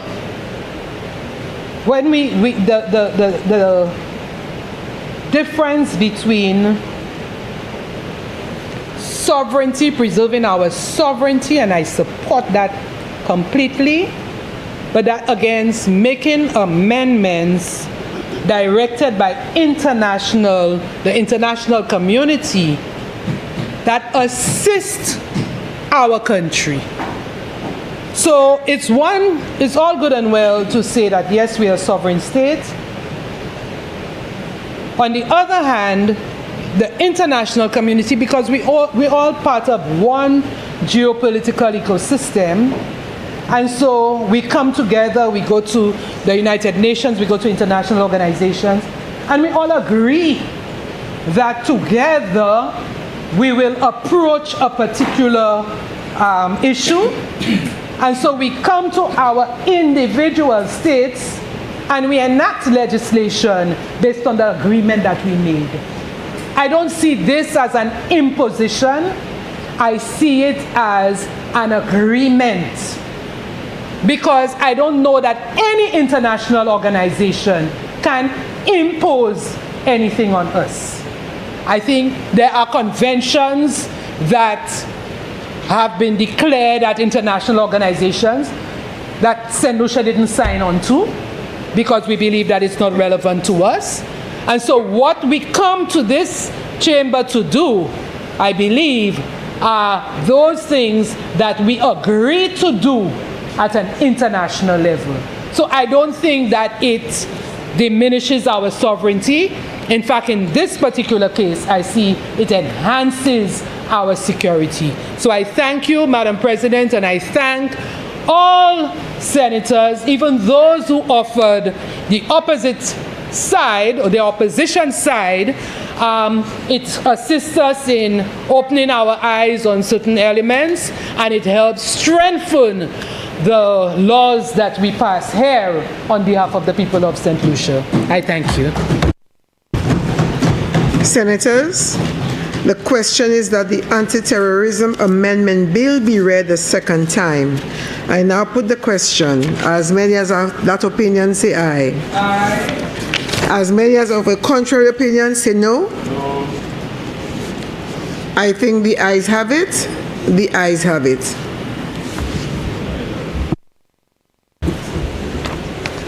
An act to amend the Anti-Terrorism Act, Chapter 3.16.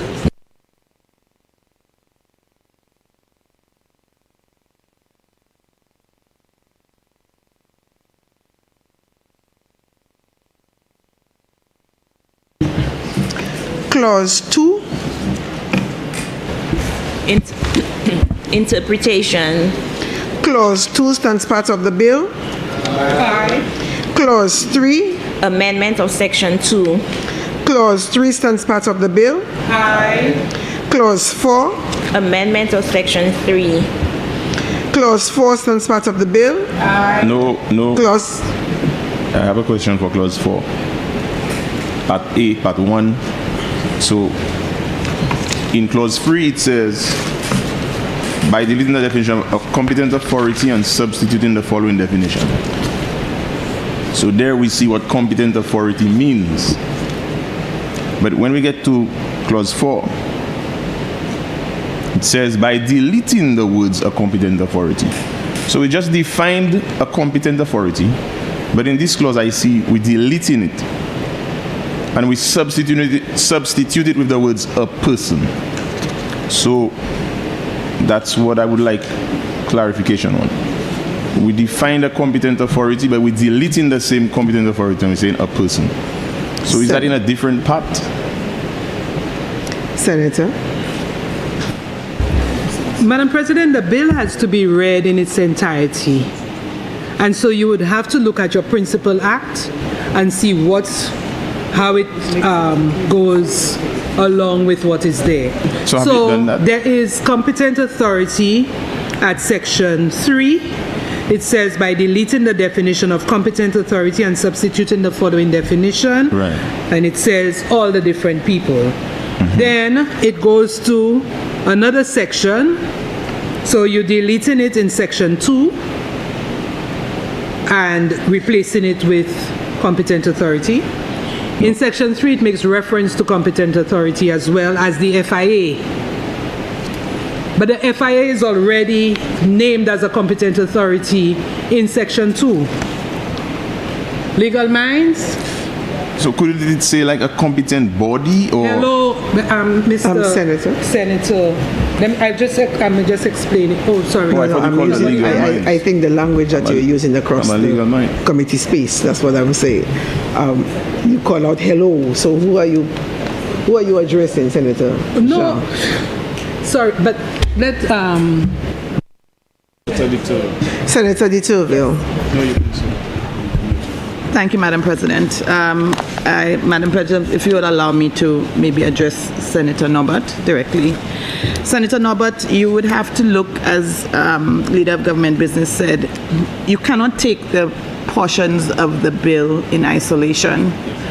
And so the sections are speaking specifically, when an amendment is made for one section, we're speaking about the section, not necessarily the entire body. And I think that's where you misunderstood. That's my concern. Yes. So if you read it, the act itself or the bill, then you would understand exactly what it is. So you've read the entire act? Excuse me? You've read the entire act? So okay. So we're doing amendments to a specific part, but the amendments are being made to a full document. Correct. So I'm asking, have you seen the entire document, the full document? So deleting... If I have seen the entire document? So that clause here, that change, it does not change the principal act completely? No, not to my understanding. No, it doesn't. So you don't, in your opinion, using a word or a phrase such as a competent body would not be better? There's a definition section, so you have to go to the definition sections and find out what it says. Yeah, that's what I'm asking. Right, for so the definition section, it does not necessarily mean that it's been taken off completely for the section. Okay. Right, so if they're making reference to a section, and you're taking it out from that section, and then it brings you to the definition of what is supposed to be in place of that. So that's just how it's for read. one section? That's how it's read. Okay. Thanks for your explanation. Senator Lee? If I can offer a little bit of further assistance. So the original section 3 says that a competent authority other than the Financial Intelligence Authority that is in possession of information that an entity meets the following criteria, and then lists the criteria, that the entity is owned or controlled by an entity which meets that criteria, or is acting in another entity which meets that criteria, shall immediately submit that information to the Financial Intelligence Authority. So it was saying that a competent authority that had information that somebody was a terrorist or financing a terrorist organization had to submit that information to the Financial Intelligence Authority, who would then submit it to the Attorney General. The amendment now has removed a competent authority in that one section and replaced it with a person, which is a wider category. So in relation to your obligation to pass information that you know somebody is operating as a terrorist financial organization or terrorist organization, it has now gone beyond a competent authority to anybody that has that information has to pass it on to the FIA. Yeah, So it's it's not removing the definition of a competent authority, because the other functions competent authorities have to meet. Right. But it was Section 3 in this case then, as it is now, was rather limited. to just the competent authority. To just the competent authorities. But now, individuals, anybody can bring information against other individuals in their communities, for example. Yes. So that's where my concern is. Yeah. That may encourage a bit of gossip and suspicion. Senator Ditterville? Yes. So, Madam, if you'd allow me again to respond to Senator Norbert. So, Senator Norbert, in terms of what I understand to be your concern, and the example you gave of community gossip or ruru, I think is what you said. Not gossip, but, well, not ruru, but yes. It is, what the amendment allows is for a wider body to be able to bring a concern. Yeah, I get it. Right. So, if you bring in a concern, it doesn't mean that there's action taken on what the rule that you bring.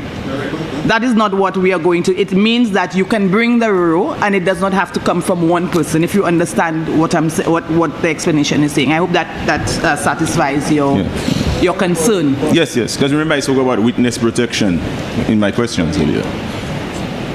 What did you say about witness protection? No, that's a different matter altogether. Yes, we are talking about the fact that they asked, so you had the issue about a person. Let us not go further with this discourse. You asked about the word being replaced or substituted with the words of a person. Are you satisfied with the explanation given to you as it pertains to a person being substituted? Yes, and it is exactly what I thought. So can we now move on if you are satisfied with the explanation? Yes, it's exactly what I thought. No. That's why I said we must protect these persons. Okay, so do we move on, senators? Yes. Okay, so clause 6. Clause 5, rather. Amendment of section 3A. Clause 5 stands part of the bill. Aye. Clause 6. Amendment of section 3B. Clause 6 stands part of the bill. No, I have a question here too. 6A part 2. It says by deleting immediately after paragraph F the words the Attorney General shall, and submitting the words the Attorney General shall within 48 hours. I'm wondering whether this does not put the Attorney General's chambers under pressure, because the word shall creates an obligation to comply. I would recommend that we use may. The bill actually was perused and approved by the Attorney General's office, and I think he presented it. Right. And so, but to say that your concern is that they might be under pressure, I think the Attorney General would be in a best position to say whether his department and so on would be under pressure, no? Right. So my concern is that if they have a deadline, it says shall, within 48 hours, they will meet their deadline. But rushing a process may take away from the rights of the citizen who might be investigated. So I was thinking, if it says may within 48 hours, if the chambers require, say, an extra day to get more information or evidence, then it would be more just to the people of St. Lucia, albeit they may be involved in illegal activities or on suspicion, information brought by a person in their community. I know there's urgency, but we must not rush. So I was just thinking may, or provided that instead of the word shall. Yes, sorry, Senator Madam, you'd allow me to speak to Senator Norbert. Initially, from my understanding is that based on what the amendment says or stated, before it meant freezing of assets immediately. And so now with the amendment, it gives the Attorney General's office a bit of leeway in terms of acting, not immediately, but within a specific amount of time, and not that they had to do it immediately. Okay, so he has 48 hours to seize the assets. Senator Daniel? Yeah, and not only that, if I may just suggest to Senator Norbert, that request in the world of law, I really should have left that to Senator Ditterville to say. seeking extensions and adjournments is really standard process, par for the course. So the Attorney General within that 48 hours realizes he can't meet it. Whatever the body that he has to go to, whether it is to go to a court to seek for an extension or an adjournment, or whatever it is, it can happen within that time. So setting it at 48 hours is really a standard initial boundary that is set. But it doesn't mean that as a lawyer, the Attorney General or the other people working in his office cannot say, okay, we need to apply for an injunction, we need to apply for an adjournment, an extension in this particular issue. It does not obliterate the other legal avenues and facilities that are available within the world of law and justice and so on. Yes, sir. So if we pass the law now with the word shall, then he would have to apply through some process. But if we put may, he can use his discretion and ask for another day, legally. Judges do order you to appear in court and to present your brief within a certain time. You shall do this and so on. And then an application for an adjournment or extension is made. I'm just saying that the legal maneuvers and the legal exceptions and variations, you know, that apply in any other legal process, I don't see that they would be prohibited in this case. And certainly an Attorney General would know how to work around those things. Correct. It'll just take more time. Thank you, Madam President, and I appreciate the time in the committee stage to discuss and scrutinize the document, which is what we're supposed to do. Okay, so clause 6.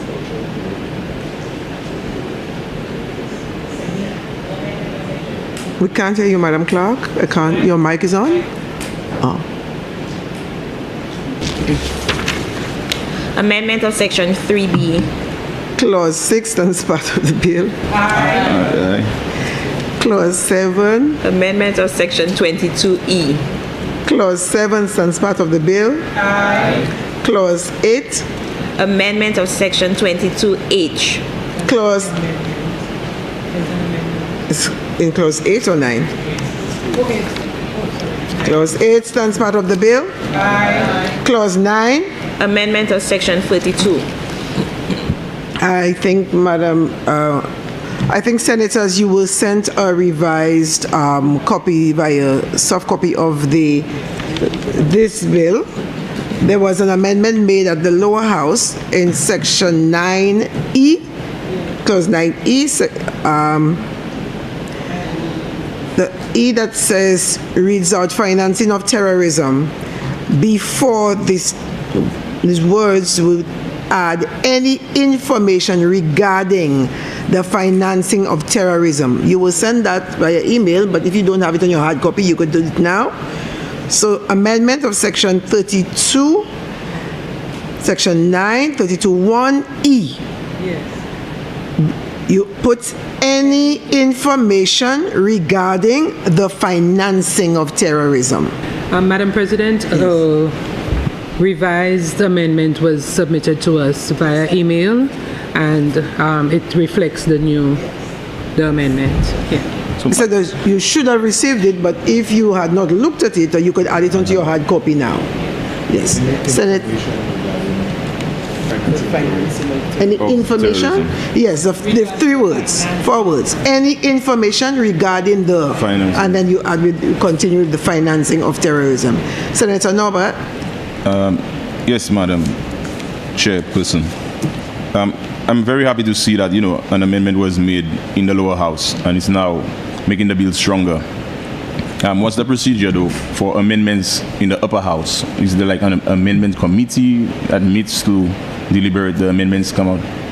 Amendments can be proposed at committee stage. However, it has to be consensus for an amendment to so it's this committee here. If an amendment has to go through, it has to be agreed by the senators around the table. Right. So the amendments that I proposed earlier, if it's not agreed by the majority or all, it cannot go through as an amendment. So have we voted on it to require, say, judicial authorization? You wanted a vote on it, Senator? No, I'm just asking. We voted, I called out, and it was aye. The ayes had it. Oh, I was talking about my amendments, the ones that... Well, when I called, as is, the senators said aye. So they voted for as is without your amendment. So that's what it is. There's no amendment committee that meets to review written amendments from other senators? No? No. Okay. No. So clause 9. Amendment of section 32. Is your mic on? Yes, madam. Amendment of section 32 is on. Okay, can hardly hear you, that's why. That means we have to try and finish early. It means Madam Clerk seems to be a little hungry. Clause 9. Clause 1. Short title. You didn't vote on clause 9. Let's do 9 again. Clause 9. Read it out. Amendment of section 32. Clause 9 stands part of the bill. Aye. Clause 1. Short title. Clause 1 stands part of the bill. Aye. Senators, the question is that the committee rises and the bill be reported. I now put the question. As many as of that opinion say aye. Aye. As many as of a contrary opinion say no. I think the ayes have it. The ayes have it.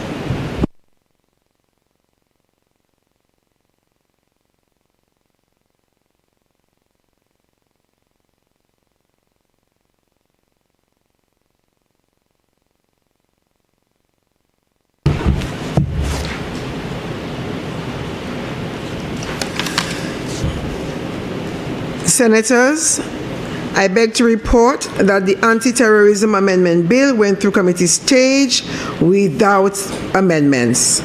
Leader of Government Business.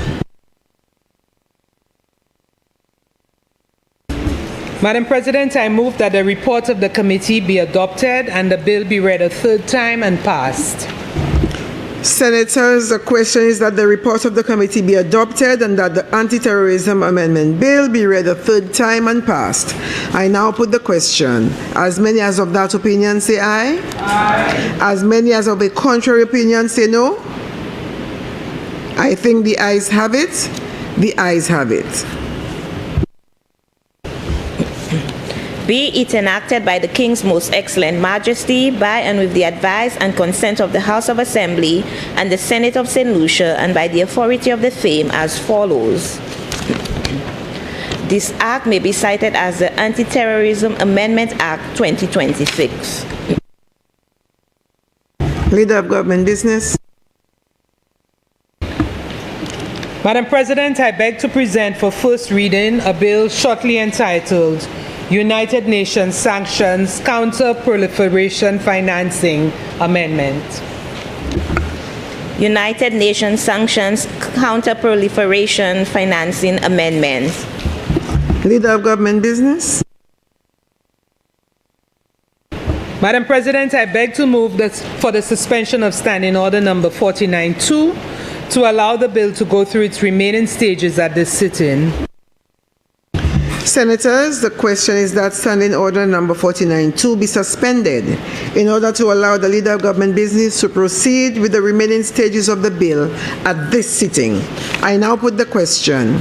As many as of that opinion say aye. Aye. As many as of a contrary opinion say no. I think the ayes have it. The ayes have it. Leave is granted. Please proceed, Leader of Government Business.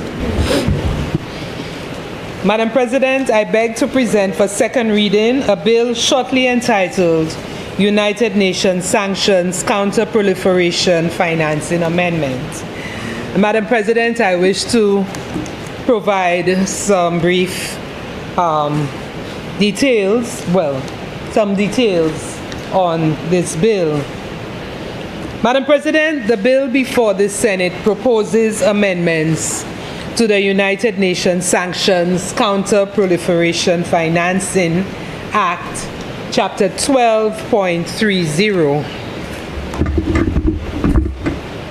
By way of background, Madam President, the United Nations Sanctions Counter-Proliferation Financing Act is a type of national law that countries pass to implement and enforce sanctions required by the United Nations, specifically those aimed at stopping the spread of weapons of mass destruction, such as nuclear, chemical, or biological weapons. In simple terms, Madam President, the Act is designed to prevent financing of proliferation. It makes it illegal to provide funds or financial services that could support the development or spread of weapons of mass destruction. It's designed to enforce UN sanctions domestically. When the United Nations Security Council imposes sanctions on certain countries, organizations, or individuals, this act gives legal power to enforce those sanctions within a country. It's also designed to freeze assets, Madam President. Authorities can freeze bank accounts or other assets belonging to sanctioned individuals or entities. And also to restrict transactions. Businesses and financial institutions are prohibited from dealing with listed persons or entities involved in proliferation activities. Typically, Madam President, it applies to individuals or groups linked to nuclear or weapons programs, companies supplying materials or technology for weapons of mass destruction, financial networks supporting such activities. The Act supports global non-proliferation efforts under frameworks like the Treaty on the Non-Proliferation of Nuclear Weapons, NPT, various UN resolutions targeting countries suspected of weapons of mass destruction programs. So, Madam President, it is essentially a legal tool that turns international sanctions into enforceable domestic law, especially focusing on cutting off money flows that could enable dangerous weapons programs. Madam President, the proposed amendments are specifically designed to enhance the functioning of the National Coordinating Committee on Counter-Proliferation by allowing for the appointment of alternate members when a regular member is absent. The bill, Madam President, introduces provisions that permit the appointment of alternate members to the National Coordinating Committee on Counter-Proliferation. This measure ensures that the committee can continue its work effectively in cases where a regular member is unable to attend meetings. The bill further stipulates that if a member or their alternate is absent from 3 consecutive meetings of the National Committee without providing a medical certificate or being excused by the chairperson, it will be considered that a vacancy exists. In such cases, Cabinet will appoint another person to fill the vacancy for the remainder of the member's term. Additionally, Madam President, the bill provides that alternate members will be entitled to receive payment for travel and other expenses incurred while fulfilling their duties under the National Committee. This ensures that alternate members are recognized and compensated on an equal basis with regular members for their contributions. Madam President, these minor amendments are quite profound in demonstrating the seriousness with which we should treat our attendance at meetings. Because as members of boards, committees, the House, and the Senate, and all institutions, we are required to be dedicated to the people we serve. Madam President, même si c'est en l'église ou dans l'église, ou c'est un maman dans l'église, ou supposé aller en meeting c'est mon nan. Nous pas ça just square, nous c'est mam senate et nous ka vini les nous vle. Eh bien nous c'est mam house, nous sa vini en house là, nous sa quitter n'importe quand nous vle. That's not what it is. I believe this law, Madam President, is serious, and I'm hoping that other organizations should use this as the blueprint for regulating attendance at meetings. 3 strikes and you're out, Madam President. Ou pas là, your meeting, ou pas là, des meetings, ou pas là, 3 meetings. That's it. Goodbye, Charlie. So, Madam President, we must therefore show greater commitment to these institutions and not treat them in a willy-nilly way by attending and leaving meetings when we wish. So, Madam President, I seek the Senate support in the passage of this United Nations Sanctions Counter-Proliferation Financing Amendment Bill. I thank you. Senators, the question is that the United Nations Sanctions Counter-Proliferation Financing Amendment Bill be read a second time. Senator de Turville. Can I get the podium, please? The podium. Can I get the podium, please?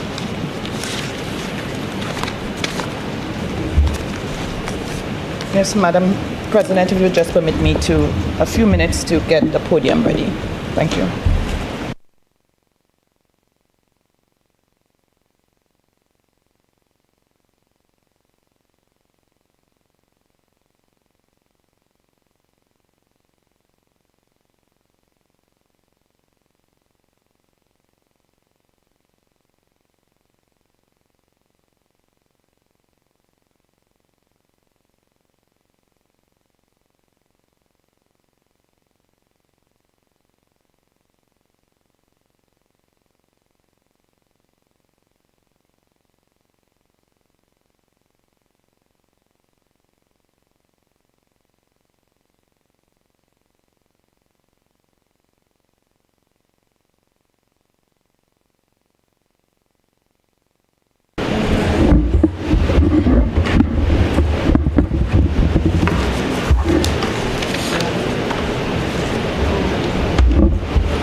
Thank you, Madam President. I just want to stand in support of the United Nations Sanction Counter-Proliferation Financing Amendment Bill 2026. And first to have a little bit more of an understanding as to why this is important to us. Madam President, the amendment makes provisions for more or less 4 specific areas, which I would attempt to highlight. The first one being for an alternate to act in place of a member of the National Committee. 2, a vacancy to exist where a member or his or her alternate is absent for 3 or more consecutive meetings. 3, give Cabinet the ability to appoint another person where a vacancy exists. And 4, the interpretation of a member to include the alternate. And so these 4 points, Madam President, allows there to be, for the view to be complete. And what I mean by that is, it wouldn't augur well for the amendment if a simple fact as the interpretation does not cover what the amendment is trying to cover in terms of including what a member is. A member initially before this would not have included an alternate. And so in order to make for there to be continuous flow, it means that an amendment, even to the interpretation section, is necessary. Madam President, I'm going to go to the second and third point that I made and show how it speaks to the seriousness of the people's business.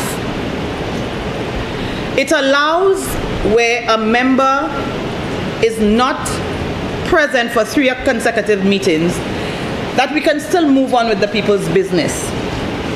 It allows for us to be able to continue and not have to pause and wait for somebody to decide, well, yes, I'm coming back after the 4th time.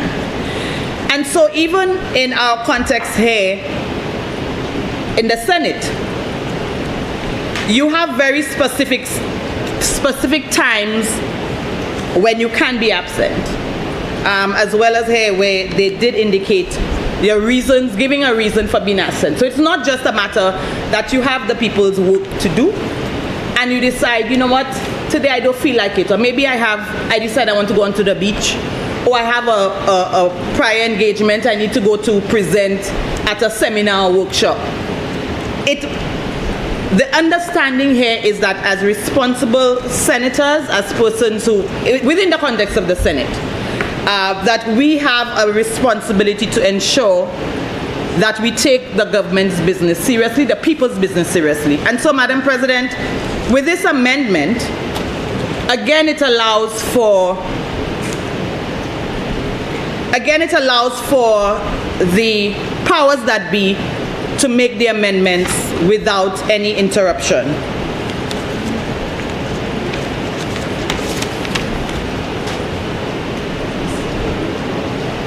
Second. I didn't get you, sorry.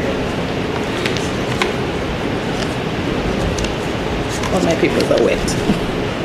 Did I leave some of my papers in? It's wet. My apologies, Madam President. And so, Madam President, I, again, would just like to support this very simple but important amendment to the bill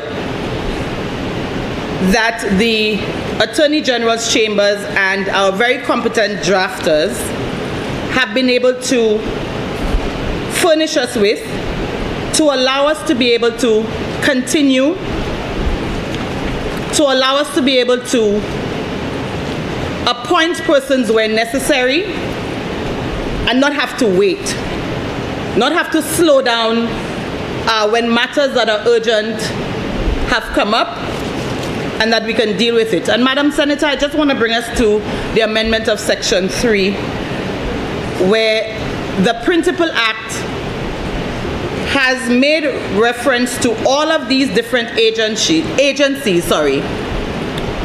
Ministry of Foreign Affairs and the representative, Ministry of Justice, the Attorney General's Chambers, Customs and Excise, Financial Intelligence Authority, the police, and the Financial Services Regulatory Authority. It shows that there's inclusivity in the process, and that all of the agencies who more than likely would touch and concern different areas of this act are also part of the process and can also provide alternates if they are not available. And I think this augurs very well for the government and their forward vision in terms of securing decisions that have to be made in a timely manner, Madam President. And so again, I just want to say that I support this amendment of the bill, and I join the senators on the other side as well as the government side to show support for the bill that would allow us to be able to move on with the people's business. I thank you.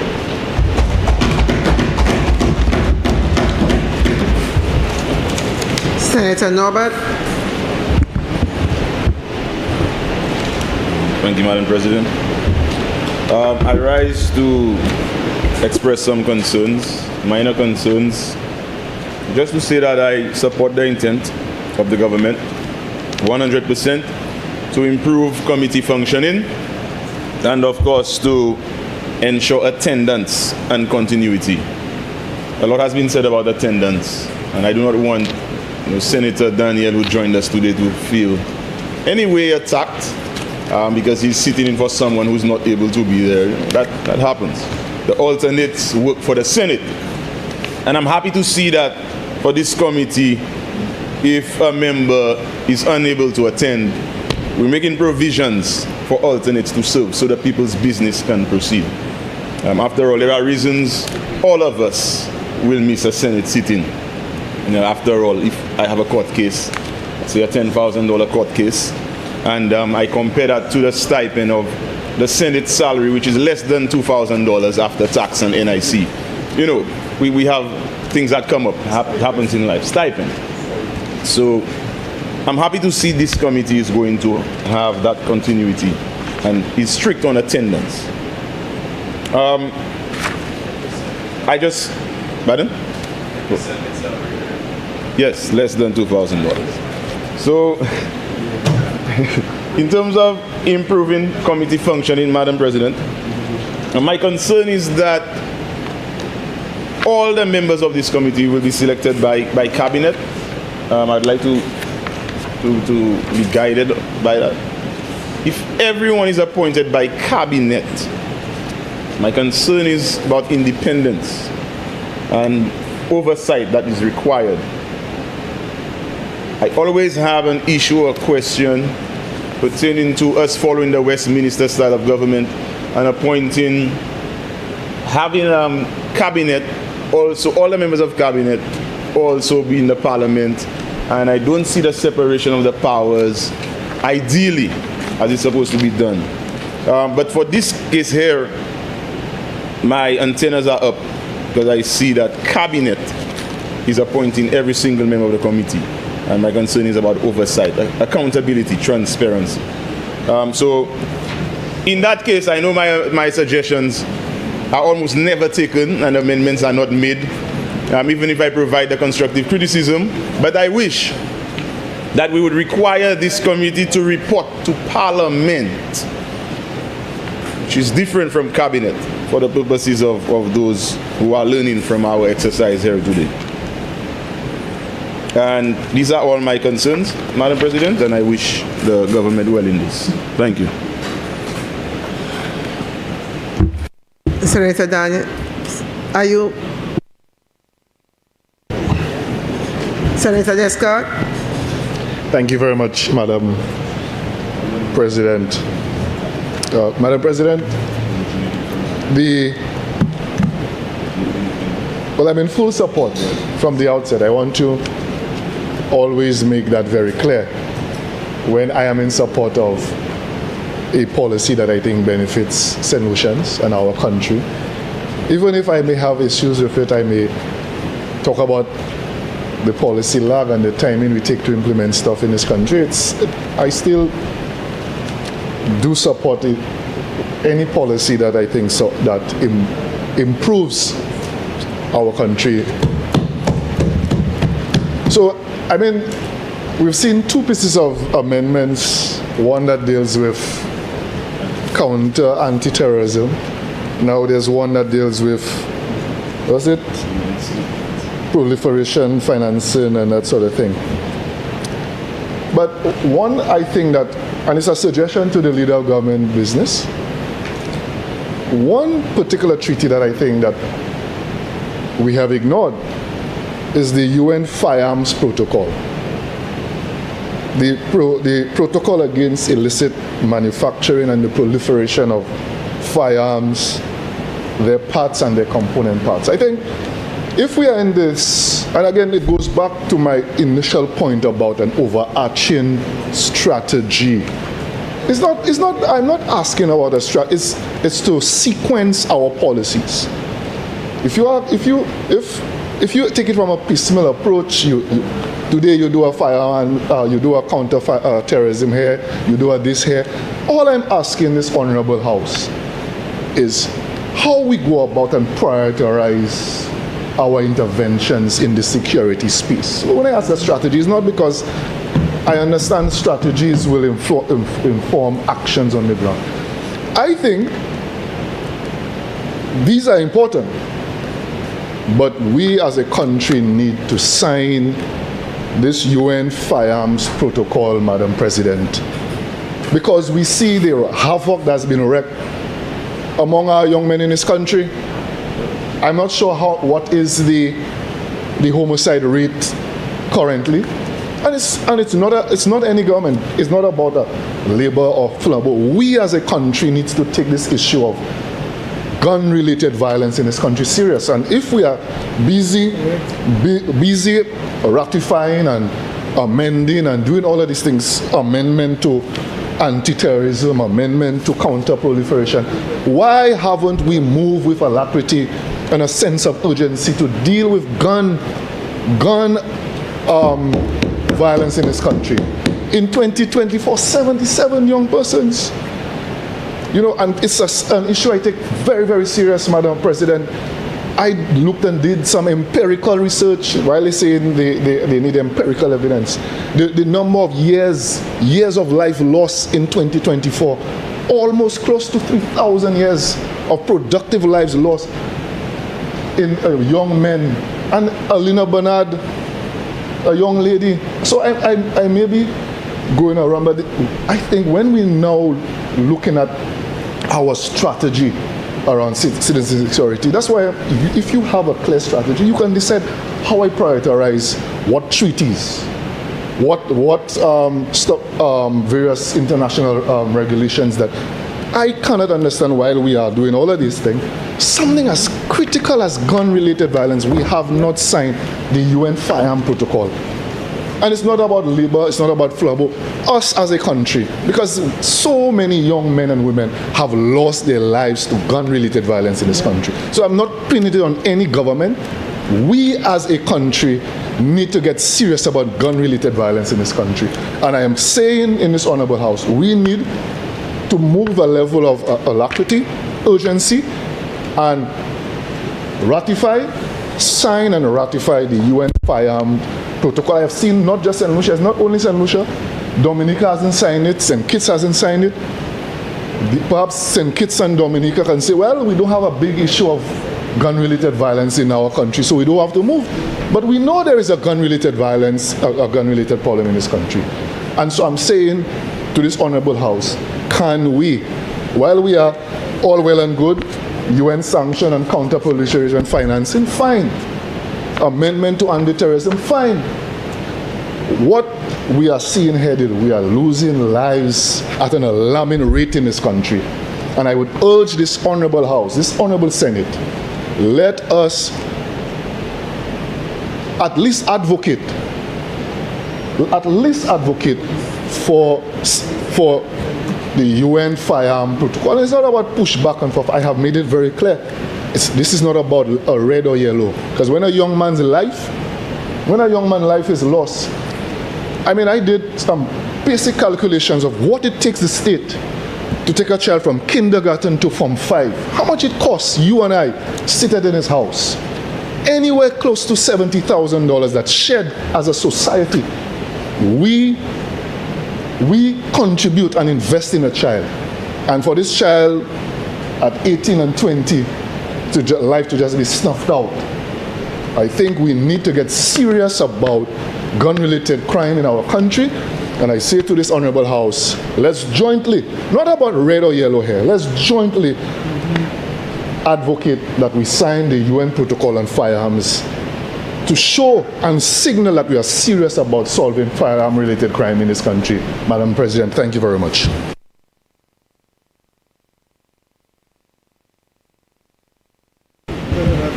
Leader of Government Business. Thank you very much, Madam President. I wish to thank all senators who contributed to this debate. I just want to remind us, Madam President, that in our quest at ensuring that we have a safe community, our utterances are also important. I'm reminded of something I heard very disturbing about 3 or 4 months ago, where there was a reference to the importance of gangsters in our society. I think, Madam President, if we have to look at citizen security, these things, we have to be careful with these things. It cannot always be the government must do this and the government must do that. But we as individual citizens have a role to play in our society. And so, Madam President, while it may not be red or yellow, but we heard that there was a color associated with gangster. And I think, Madam President, for those who utter these statements, we owe it to the people of St. Lucia to make good and come back and say that we ought not to have said it. So while we want all different laws and so on to be passed, and we want the police to do this and the government to do that, our individual responsibility as it relates to crime must be corrected. Okay, and so that's my only issue with it, Madam President. I want to submit this bill to the Senate for its enactment. Thank you very much. Senators, the United Nations Sanctions Counter-Proliferation Financing Amendment Bill be read a second time. I now put the question. As many as of that opinion say aye. Aye. As many as of the contrary opinion say no. I think the ayes have it. The ayes have it. An act to amend the United Nations Sanctions Counter-Proliferation Financing Act, Chapter 12.30.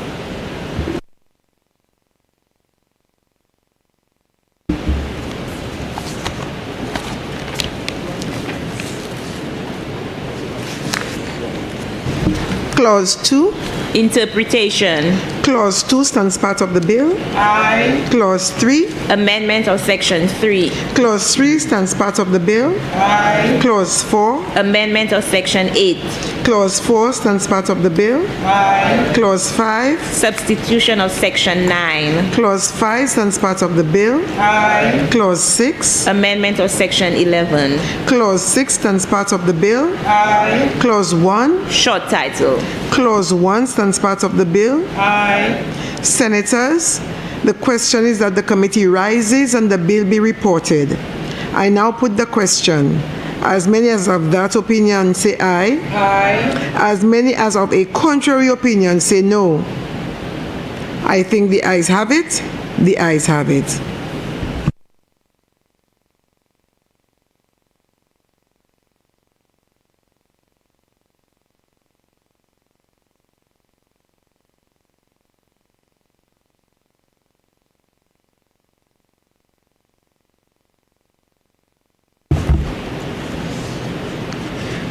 Senators, I beg to report that the United Nations Sanctions Counter-Proliferation Financing Amendment Bill went through committee stage without amendments. Leader of Government Business. Madam President, I move that the report of the committee be adopted and the bill be read a third time and passed. Senators, the question is that the report of the committee be adopted and that the United Nations Sanctions Counter-Proliferation Financing Amendment Bill be read a third time and passed. I now put the question. As many as of that opinion say aye. Aye. As many as of a contrary opinion say no. I think the ayes have it. The ayes have it. Be it enacted by the King's Most Excellent Majesty, by and with the advice and consent of the House of Assembly and the Senate of St. Lucia, and by the authority of the same as follows. This act may be cited as the United Nations Sanctions Counter-Proliferation Financing Amendment Act 2026. Leader of Government Business. Madam President, I beg to present for first reading a bill shortly entitled Criminal Records Rehabilitation of Offenders Amendment. Criminal Records Rehabilitation of Offenders Amendment. Leader of Government Business. Madam President, I beg to move for the suspension of Standing Order number 49-2 to allow the bill to go through its remaining stages at this sitting. Senators, the question is that Standing Order number 49-2 be suspended in order to allow the Leader of Government Business to proceed with the remaining stages of the bill at this sitting. I now put the question. As many as of that opinion say aye. Aye. As many as of a contrary opinion say no. I think the ayes have it. The ayes have it. Leave is granted. Please proceed, Leader of Government Business. Madam President, I beg to present for second reading a bill shortly entitled Criminal Records Rehabilitation of Offenders Amendment. Madam President, the Criminal Records Rehabilitation of Offenders Amendment Bill, referred to as the bill, serves to amend the Criminal Records Rehabilitation of Offenders Act, Chapter 3.13.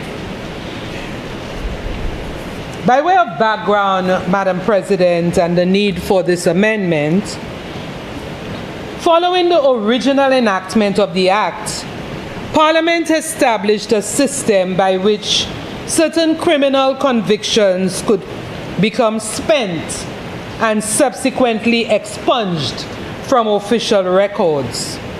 However, an assessment of the Act highlighted several areas requiring modification to enhance the Act's effectiveness and its ability to fulfill its legislative and policy objectives. The key provisions and proposed changes include introducing proposed provisions for the payment of fees in support of applications for the expungement of convictions. This measure is intended to support the administrative operations of the Rehabilitation of Offenders Board. Section 3 of the bill deals with changing the name of the board from the Rehabilitation of Offenders Board to the Criminal Records Rehabilitation of Offenders Board. This adjustment ensures that the board's name accurately reflects its purpose, which is to consider applications for the expungement of convictions rather than engaging in the rehabilitation of offenders. The bill proposes that individuals who committed more than one offense prior to the rehabilitation period may also be treated as rehabilitated persons, especially in cases where the last offense occurred many years before the rehabilitation period. Sable dit, Madam President, l'année adano qui fait bagay le nou te piti, le nou te teenage, nou te kabait twaka, troublesome, nou te, we were troublesome. I cannot think of another word. And so, nous te embêtant. Oui, nous te embêtant. So, nous fait bagay, le nou te piti. Ek de le, I don't know, fait crime. But having served the period of incarceration, we have changed our behavior, our attitude, and would have been observed maybe in excess of 10, 15 years. And we have changed. And so this act allows for such persons to apply to have their records expunged after they have served their term. And so, Madam President, even when you look at the Bible that most of us accept as the word of God. Provision is made for no be born again, for no baptize, for us to get forgiveness and for us to change our ways. So it's not just forgiveness and then we go back to the old ways, but forgiveness and change our ways. And so this allows for that process to take place, that transformation of that individual to take place. So the summary of the bill clauses include, it comprises 11 clauses. Clause 3 and 5 amend the act to change the board's name. Clause 4 removes the requirement that a conviction must be a person's first in order for them to be considered rehabilitated. Clause 7 introduces the payment of a fee to support applications for expungement. Additionally, Madam President, it allows applicants to request expedited consideration and sets out grounds for such applications.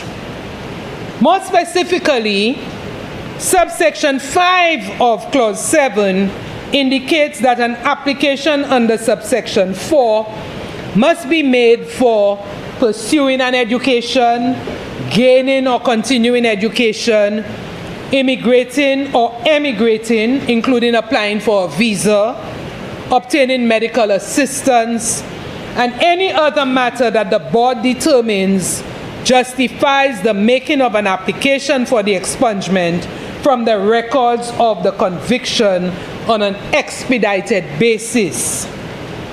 Clause 8, Madam President, permits reapplication if an initial expungement request is refused, including the fee for reapplying. Clauses 9 and 10 correct an erroneous reference in the Act and empower the minister to exempt individuals from the fee payment requirement. Clause 11 repeals Schedule 4, which previously specified the form of expungement applications. After the bill's enactment, forms and fees related to expungement will be determined by regulations. Madam President, the Criminal Records Rehabilitation of Offenders Amendment Bill is incorporated into the government's thrust to provide a second chance to individuals who have come into conflict with the law but have changed their behavior and would like to be reintegrated into society. The passage of this bill is essential to implement the proposed changes and ensure that the Criminal Records Rehabilitation of Offenders Act, Chapter 3.13, fulfills its intended purpose. I therefore, Madam President, seek the support of the Senate in passing this bill. Thank you. Senators, the question is that the Criminal Records Rehabilitation of Offenders Amendment Bill be read a second time. Senator Polius.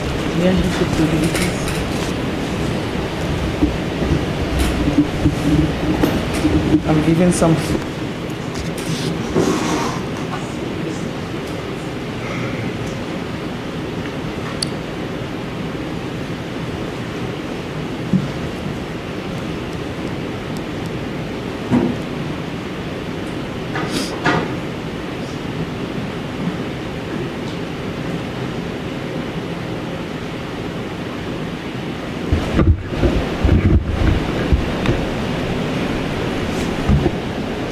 Madam President,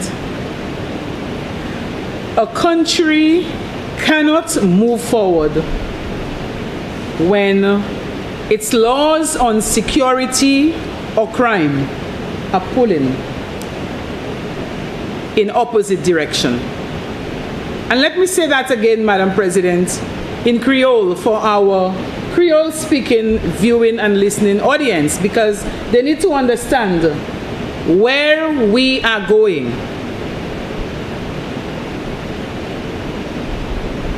Un pays pas ça aller devant.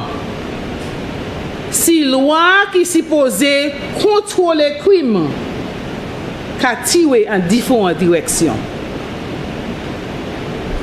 Madam President, in this House today and moments ago, Madam President, we deliberated on legislation that in part strengthens the enforcement capacity of the police force, giving them the authority to act swiftly, seize assets, or freeze assets and funds, and to send a clear message to the people of this country that we are serious about acts of terrorism and ultimately crime. And Madam President, I was quite elated when I heard from the former minister, the fellow senator, who is the former Minister of Home Affairs, that measures have been put in place and are being put in place to strengthen security of citizens in this country, and part of which is the bill that was deliberated on. But now, Madam President, we have before us Criminal Records Rehabilitation of Offenders Amendment Bill that seems to be moving in a different direction.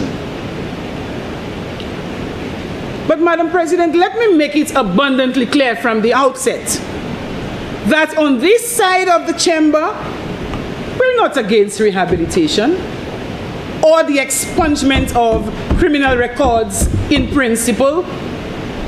We are not against second chances. In fact, we are of the conviction, Madam President, that people can change. We believe that people who really want to change can do better. And any law that genuinely helps individuals turn over a new leaf, any law that helps individuals turn their lives around, Madam President, deserves some serious consideration. And Madam President, it is for that reason that I believe there are elements in this bill that warrant recognition, such as the provision to allow individuals who have committed more than one offense to be considered for rehabilitation or to be described as rehabilitated, and the introduction of a more efficient process to expunge records. Notwithstanding, Madam President, acknowledgement does not necessarily mean endorsement. And certainly, it does not mean that we ignore the reality before us in this country. So as we examine the bill, Madam President, let us do so in light of what is happening to us in this country today, within our shores. So yes, honorable member, we recognize that there is turmoil all around us in the world. But more importantly,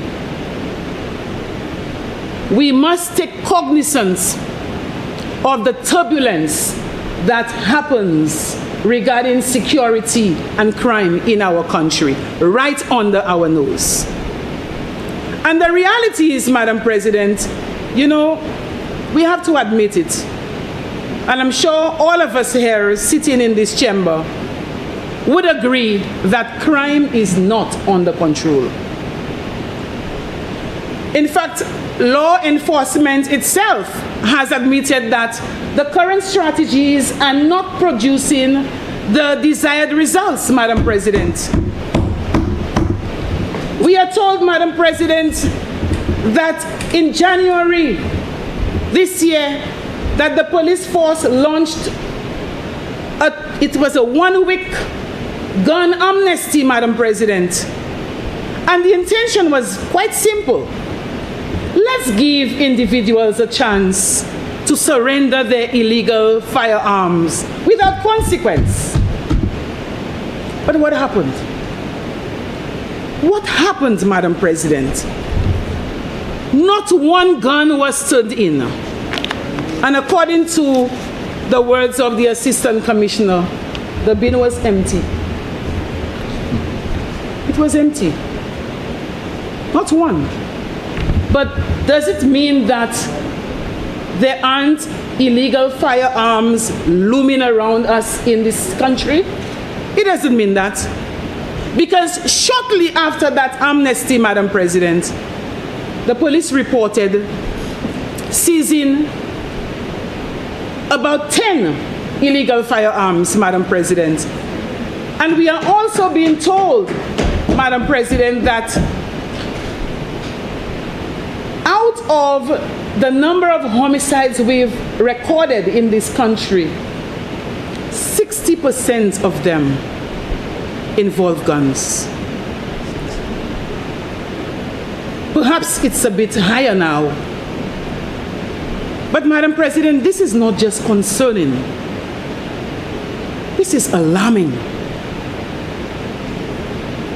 It is alarming, Madam President, and that is why the message from law enforcement was clear. And they said that those who continue to hold illegal weapons must now face the full force of the state, because they will no longer ask, they will act. They will act. And Madam President, this is a strong, decisive, enforcement-driven position, and I applaud the Assistant Police Commissioner for making such decisive pronouncement. But I ask, Madam President, where is the alignment? Where is the alignment, Madam President? Because on the one hand, we are empowering the police to act tougher, faster, swiftly, more decisively. And on the other hand, we are making it easier to wipe criminal records. Madam President, how can we tell the police? How can we tell the police that they should go out there and be stronger, act faster, crack down harder, and at the same time we are telling the public, don't worry about that. I mean, some of you have already committed crimes. Your records can be wiped clean for a fee.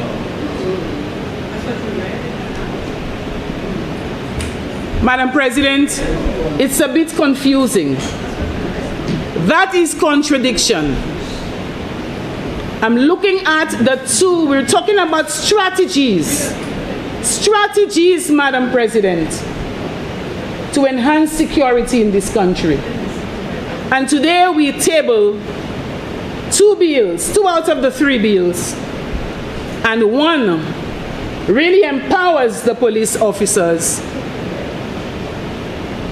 to do it right. And the other one, we are saying to those criminals, those who have been convicted, and perhaps sending a strong message to the would-be criminals that, you know what, you can apply. You can apply for your criminal records to be expunged. So which direction are we going? Madam President, I think we need to be a little bit more careful, because at this time, I don't think we should be sending a mixed message. A mixed message to the public. Are we supporting the police or unintentionally? It might not be something that you are doing intentionally, but are we unintentionally undermining the seriousness of the mandate, Madam President, at a time when crime is already a huge concern? We can't be sending out those mixed signals, Madam President. And some might think that I am overreacting. Madam President, this bill is about asking pertinent, serious, necessary questions. That's what it is about. And we need to ask ourselves whether there is alignment, there is synergy, there is congruence between these two bills as it relates to strengthening our security system in this country. Madam President, we cannot ignore the reality before us. If the people of this country, Madam President, begin to feel that the system is becoming a little bit too lenient, while crime is becoming more frequent, then we risk, Madam President, eroding trust, both locally and internationally. And you know, Madam President, that once trust is lost, it's not easily regained. Madam President, I want to segue to the issue of fees. Clause 7 of the bill, Madam President, amends Section 13 of the Act, and I quote, to provide for a payment for a fee, for an application for the expungement from the records of conviction, unquote. Are we now placing a cost? And it's a relevant question, Madam President. Are we now placing a cost on clearing one's name?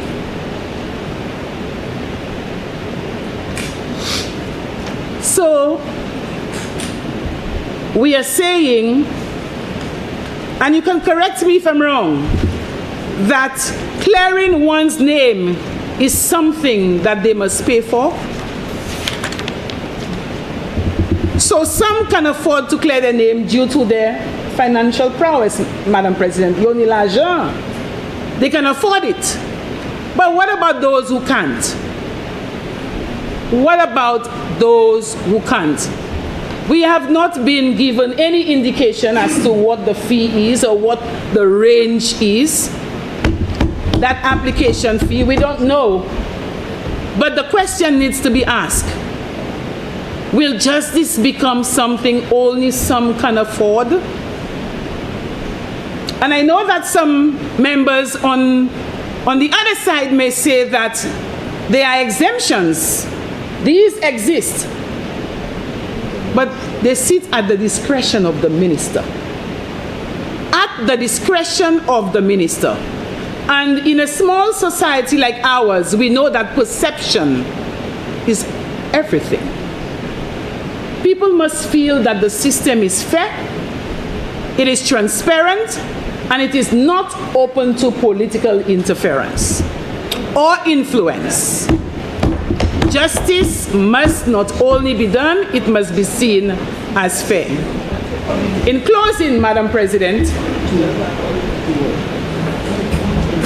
I want to remind members in this Honorable Senate that our duty is not just to approve bills, Madam, or to pass laws, or to defend Senator the ideals. Madam President, I'd like to stand on a point of order. What's your point of order? I think the member on the other side is misleading the House when she speaks of the Clause 10 in relation to the exemptions. The exemptions are on recommendation of the board.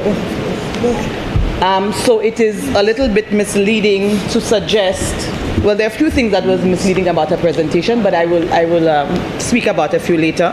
It is misleading to suggest that the minister, there'd be political interference by the minister as to who is exempt or not. I think that's a little bit misleading from our senator on the other side. The recommendation... Senator, I think we got the point, and I'll have to go over to Senator Polius for your response. Senator Polius, that the recommendation... Senator Polius, are you with me? Yes, I'm with you. I can't see you. Could you? Okay. You can stand on your feet now, though.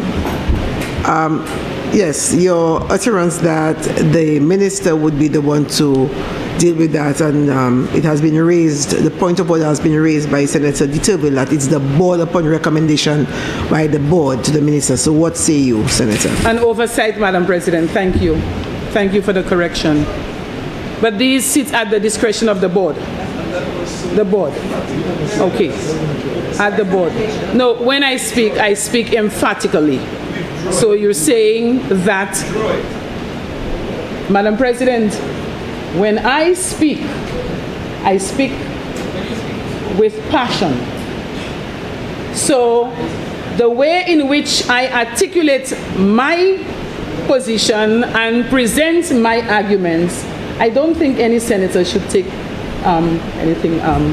I think you want to say, you want to correct the statement, yes? You want to correct and say it's, because you said that it's the minister who is responsible for that. So you want to correct and say on advice of the board. So I have already said, Madam President, thank you for the correction. So it was on the advice, the seat at the discretion of the board. Yes. So in closing, Madam President, I just want to remind members in this Senate that our duty is not just to approve bills, to pass laws, and to defend the ideals and policies of our respective political parties. But more importantly, Madam President, to read the moment and to talk about and voice those things that really matter to the people of this country.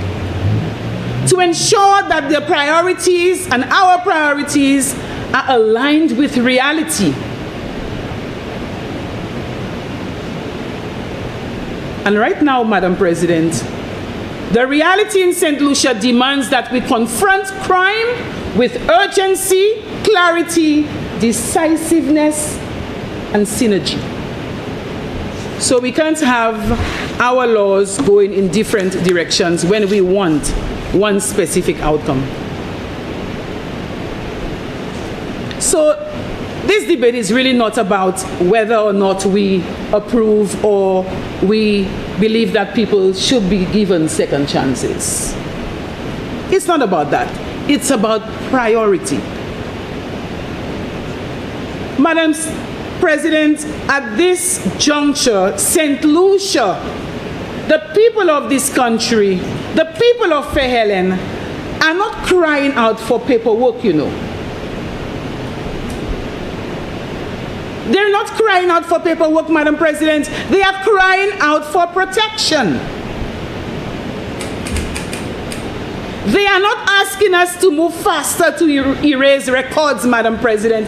Instead, they are asking us to move faster and put tougher measures in place to curb the violence and senseless killing in our Fair Helen. And we hear it from them. We hear it. They are tired of it. They're not pointing fingers at any one individual or any administration. We need to be able to do this collectively.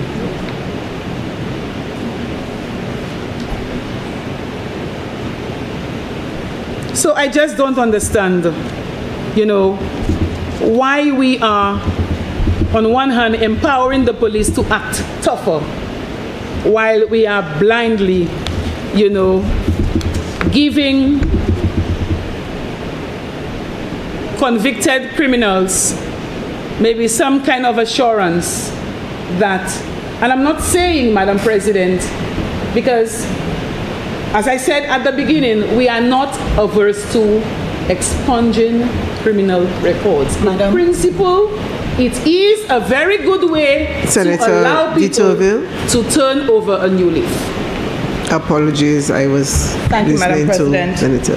Point Madam of order. President, I stand on a point of order again. I think the senator is misleading the House again on that point by suggesting that we are trying to erode the works of the police by allowing criminals to have clean and clear records. I just want to explain a little bit about what's happening here. These are persons who have served their time. You cannot be a perpetual criminal And so, sorry, madam. What is it? Yes, you have indicated that it was a point of order and she has misled. Yes. And you have indicated what she said that was to mislead. So it's now to you, Senator Polius. Madam President, when I juxtapose and I put those two bills side by side, and we can do that now, Madam President, I am not saying definitively that this is what we are saying to the police. What are you saying exactly? Madam President, we are saying, and I am saying, Madam President, that when we pass one bill or one law which speaks to anti-terrorism amendment, and we are giving the police the power to carry out the mandate, and at the same time, in the very same sitting, we are presenting the public with that option to clear their criminal records, it seems, Madam President, that there is some kind of misalignment. It seems to you. That's your interpretation. Well, Madam President, if we are, it seems to me, Madam President, but if we are truly objective, and if we are truly honest, Madam President, and if we are truly being guided by the reality of the crime situation in this country, we would see that, you know, the conclusion is undeniable that there seems to be some kind of misalignment. You will get your chance to speak. You will get your chance to speak. So, Madam President, it is about consistency, it is about priorities, and it is about doing and acting in a way that reflects the reality, what is happening in our Fair Helen. And until that kind of alignment is achieved, Madam President, and until we are satisfied that there is that some kind of alignment, we are duty-bound to continue to question the bill and the priority behind it. Thank you, Madam President. Food for thought for you today.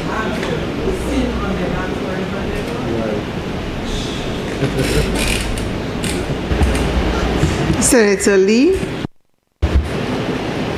Thank you, Madam President. Again, just very short intervention or presentation on this bill. To start off, Madam President, I think we all, and again, I'm trying not to wade too much into the debate, but that we can all agree that the causes of crime as well as the solutions to crime are multifaceted. There is no magic bullet that is going to solve our problems with crime. There's no one single action that we can take that will solve our problems with crime. And I'd also like to suggest that we can all agree that one of the problems that we have that has caused our crime situation to develop into the way it is recidivism. People who commit crime are more likely to continue to commit crime. And part of that is that they get locked into a cycle. We live in a very small society, as I think has been said already by a colleague senator this morning, and so people tend to know each other. And from the time you know somebody has been convicted, or you get a report that somebody has been convicted, you start to ask around, you get information. And so somebody who may have made a simple mistake in their past, or for example in a larger case, one of the earlier situations, they've been simply convicted for marijuana possession, minor, what we consider now to be a minor offense. But having been convicted for a minor offense initially, and you apply for a job, you apply for education, you apply for some means of improving yourself, you are then confronted with this stain, this blot on your record. And the thought process behind the original, well, the bill, the substantive bill, was that we needed to address this. We needed to allow persons a way out of that cycle of criminality and that being locked into essentially a situation where you have no alternatives. You have basically forced to go back into crime because you could not make a legitimate living. Some persons were able, through family assistance, sometimes to find a way out. But if you don't have that family support, you don't have that foundation on which you can build, oftentimes you are then condemned because of that one initial mistake. And then that compounded itself. You became more acclimatized to the criminal life. You became an expert and a professional at it. And so the substantive bill, and I think we need to recognize a lot of times when you're debating these amendments, there is a substantive bill which has a lot of provisions that deal with a lot of the questions that we are raising. And so there's a process by which persons were enabled to apply, and it only applies to certain convictions. It's not every conviction that enables you to apply for your record to be expunged. It is what we would have considered to be minor offenses. It must have taken place a certain period of time ago. And I'm happy that there's, which I'll come to shortly, a change now, because again, initially, it had to be only one offense essentially that you had committed, and that you had served your time, and then you would be able to make an application. It was considered. There is the possibility, it's not automatic either. It has to be considered by a board, and a recommendation or a decision taken as to whether you should be able to your record should be expounded. I'm happy that there are two, I think, substantive changes or amendments to the Principal Act that I think we need to take note of and that are very important. So we have the amendment to Section 3, which is at Section 4 of the Amendment Act, which allows or removes the requirement that it only be one offense. So again, I think we're looking at a situation where persons have made mistakes in their life for various reasons. And oftentimes, like I said, you made that mistake because you got caught up in a situation that you could not get out of because there was no avenue to get out of it from before.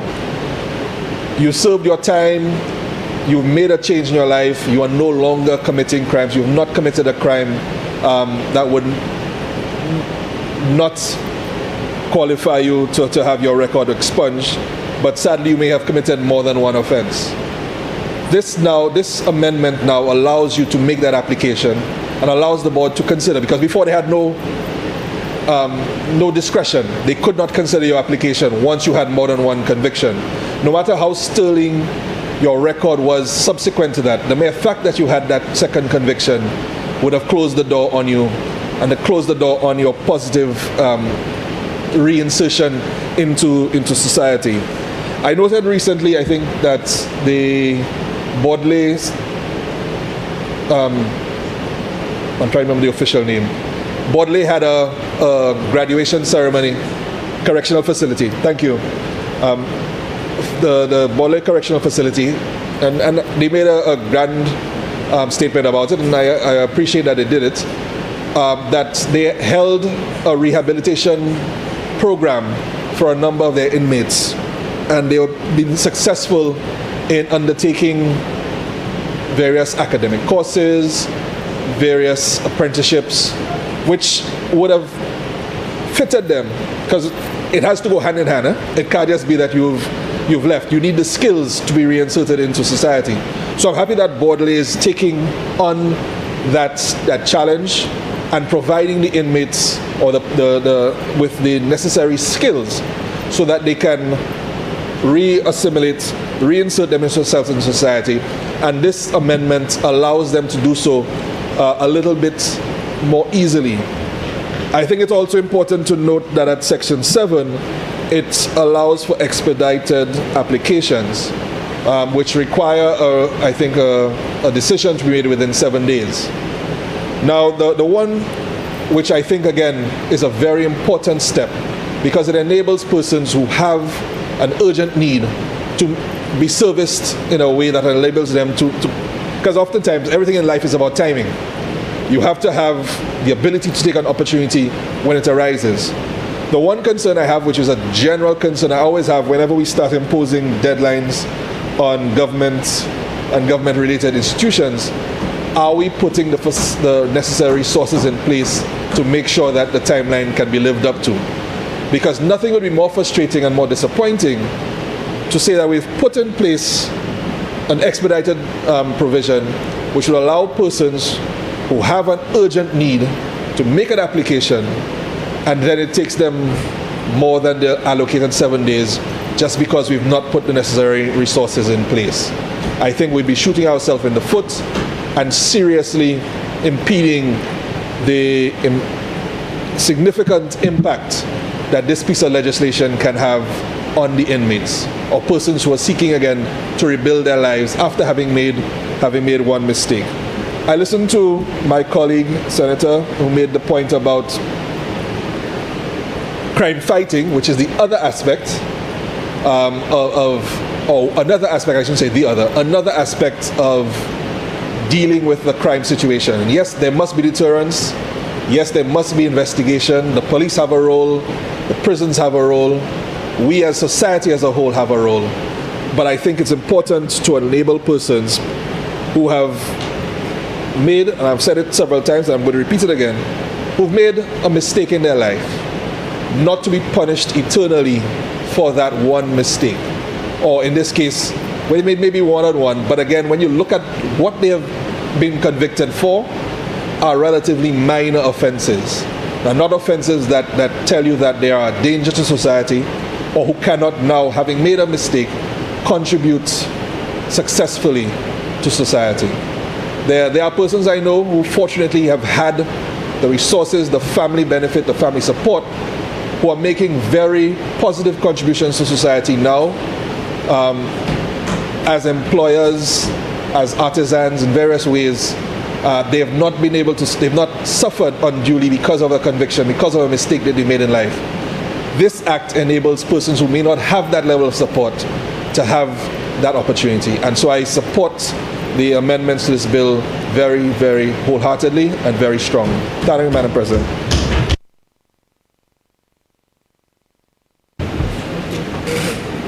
Senator Norbert. Madam President, I rise to support the bill. So much so that I believe the bill is so important. It should not have gone through all its stages in one sitting. And I understand how my colleague Senator feels about not being given enough time to compare and to go through the full act so that we understand exactly what's happening here. What's the definition of a serious crime, a minor offense? These are questions that not just us as senators have. The people of St. Lucia would love to know. But I support the bill.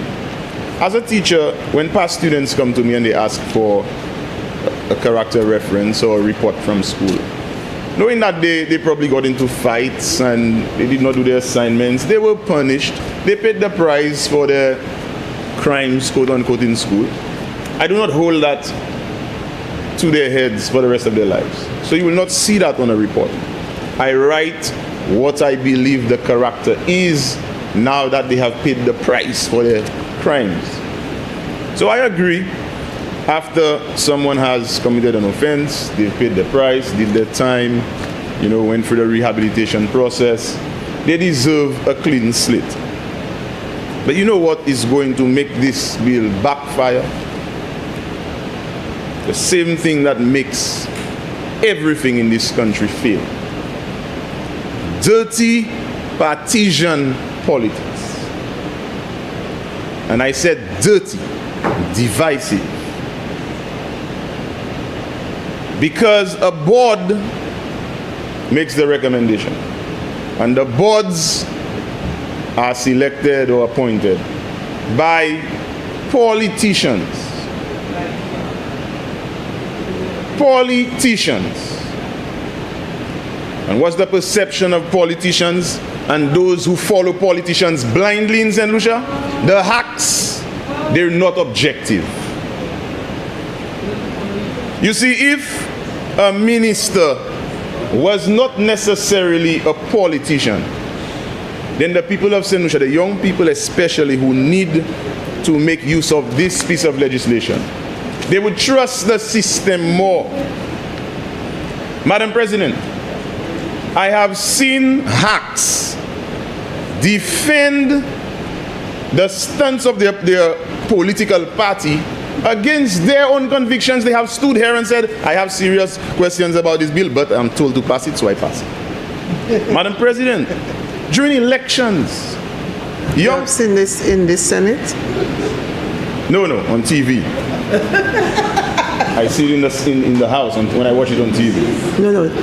You said you have seen it happening in the House. Are you referring to this Senate? Yes. They said they had questions, they have issues, but they pass in the bills. In this House, with me? Yes. You have heard that? Not during session. I can send you a during session. Oh, not during sessions. Oh, thank you for that. During sessions, I saw that. During session? Of course it's during session. I can send you a clip on social media, maybe later. But I have seen it. I have heard senators. And another thing they do is... I want to ask you, Senator, to think very, very carefully about what your utterance is in this space. I would ask that you send me that clip of a senator in this House indicating that I don't agree, but they asked me to pass it and I'm passing this bill. I want you to send me this clip. Thank you. Yeah. Please proceed. So it doesn't say I don't agree, it says they have serious concerns, questions. While they have concerns about it, they pass it, they support it. It also goes to the extent where, and even my colleague senator keeps referring to other side. A circle does not have sides. We are all here on equal merit to scrutinize and make amendments and strengthen the Constitution for the people of St. Lucia so that the people trust our politicians better. But when during a political campaign, these same young people are told, if I see you with my opponent, you will know after the election. Or they get upset if a young person decides to speak about the goodness of someone who is going up for elections because the person is their opponent. They threaten them. These same individuals, politicians, become ministers. And they now, on the advice of a board that their colleagues establish, have the power to say yes or no to expedition, or to payment, or to excluding the fees, to expungement. We understand how young people are living in fear in this country. Very good bill, but sadly, politics, dirty politics, immature politics, which is largely what exists in this country, sadly after 47 years, can prevent this from being trusted by the people. St. Lucia is trying, I must say the government is trying. We're trying hard to get crime under control. We're trying hard with the police. I applaud all efforts, every single one of them. But Madam President, I want to say, St. Lucia is still wanting too much. And when I took my oath here, I held a Bible in my hand. There's a verse in the Bible, Psalm 23, that says, the Lord is my shepherd, I shall not want. And if we are wanting year after year after year, then maybe the Lord is not directing the path of this country. So I ask those who want to live in denial to start speaking the truth about the issues that face us, the young people in this country, especially those who have left the Border Lake Correctional Facility, especially those who have lost hope, who have lost faith in the police force, and so they want to take matters into their own hands. To the police who have lost faith in the system to protect them and promote them because of merit and not favoritism, I ask us to push for a complete revolution where we make the Lord our shepherd, so this country could stop wanting. Thank you very much, Madam President. Yes.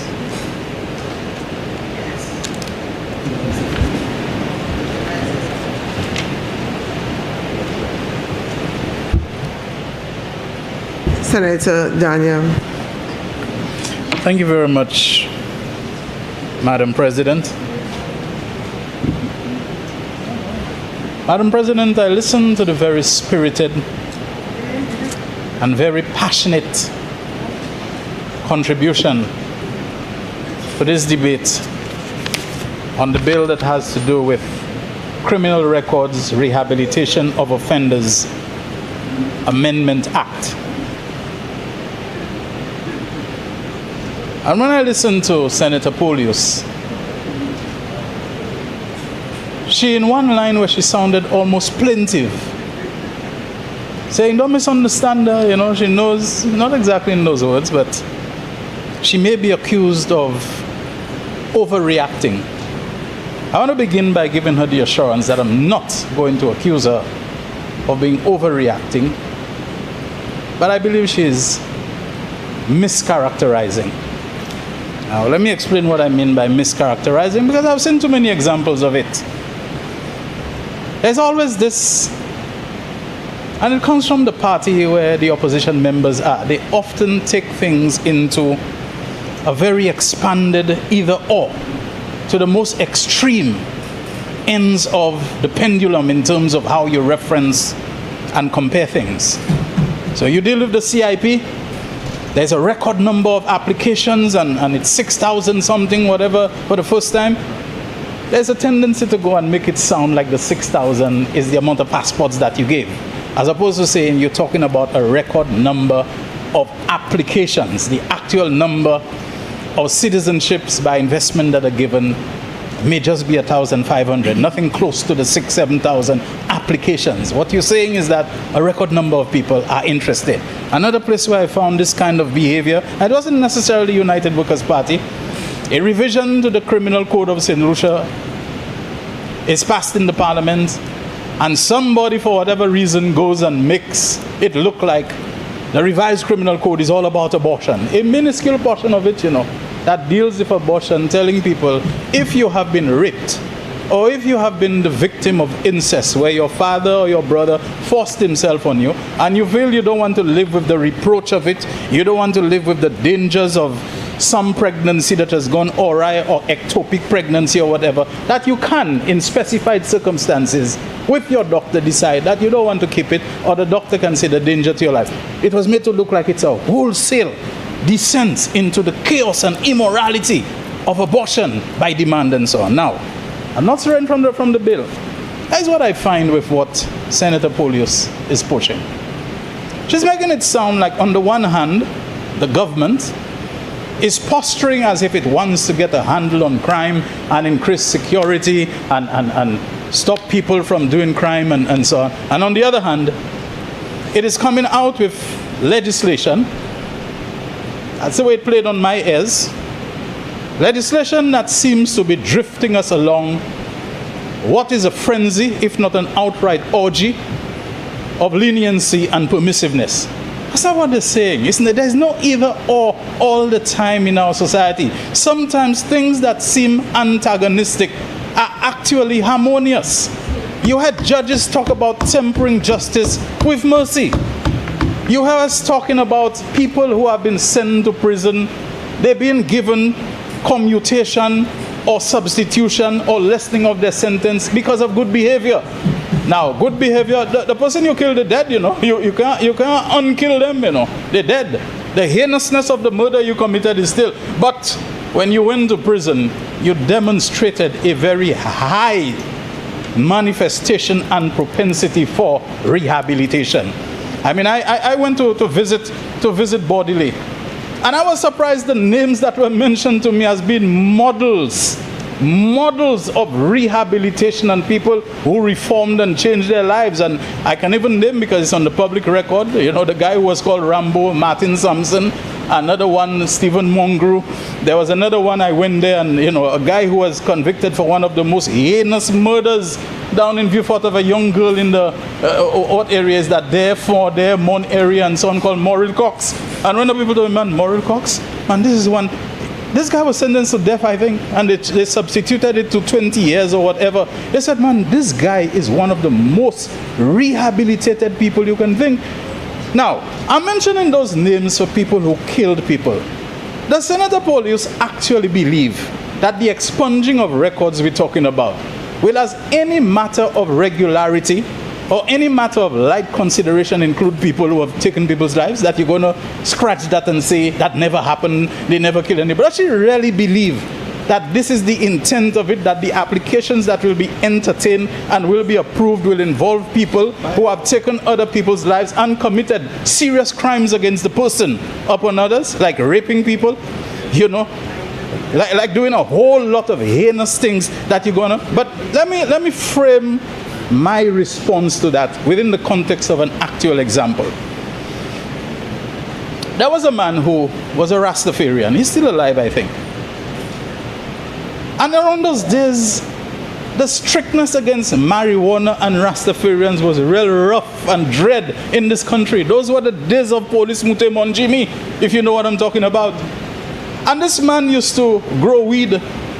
He was a farmer, but probably wasn't cutting it, so he took to selling weed, and the police raided him one day. Next thing you know, he gone to jail because they found his little, you wouldn't call that a plantation, his patch of marijuana and so on. He admitted to it because his wife was pregnant. He didn't want them to take her in, whatever. But he was guilty. They took him in, and the man was in jail. This bill is not talking about commutation or pardon or substitution. That's not what it's talking about. If you go to jail for some crime under the laws of St. Lucia, this bill is not addressing whether they let you out early because of good behavior. It's not talking about, you know, whether they reduce your sentence or whether the Committee for the Prerogative of Mercy decided to recommend that that's not what it's talking about, because they can do all that for you, but what is on your record to dare to dirty you and to stop you when you apply for a visa? When you want to go to Canada in the farm workers program, what they call it again in the Creole, you know, to go and cut cane and so on, emigre, you know, you get a little spot to emigre, but that thing that is on your record, when the police record thing, you ain't going nowhere with it. Let me give you the example that happened. A very respected minister of religion and status officer reached out to me once and he said, look, do you know this person? I said, yes, I know him. He told me I'm a member of the Committee for the Prerogative of Mercy, and he has come before us. And he's in jail now for some time because I knew about it for the marijuana that they found in his little patch behind his house, whatever, and so on. And he's appealing for them to grant him some clemency, leniency, whatever it is, commutation, to let him out early because he suffers with asthma. I said, yes, I know about that. And I know also in the Rastafarian tradition that you boil some tobacco jab and, you know, you smoke a little joint and so on, and it helps with the asthma. I said, yes, I know that. Apart from those things with him, what do you know? I said, the guy's an okay guy. I don't know him to be a bad guy, at least certainly not to me. And you know, when you grow up as a little boy, you know, who want to give you a callot behind your head just because you're smaller than them and they can beat you up? He was never that kind of person. He was a model father. I never knew him to be abusing anybody or anything like that. So I told the pastor said, in your opinion, do you think we can take a chance on him? I said, as far as I know, if the only thing you have on this guy is that he was planting marijuana, and that is not an unexpected thing among Rastafarians, they gave him a little, you know, some leniency.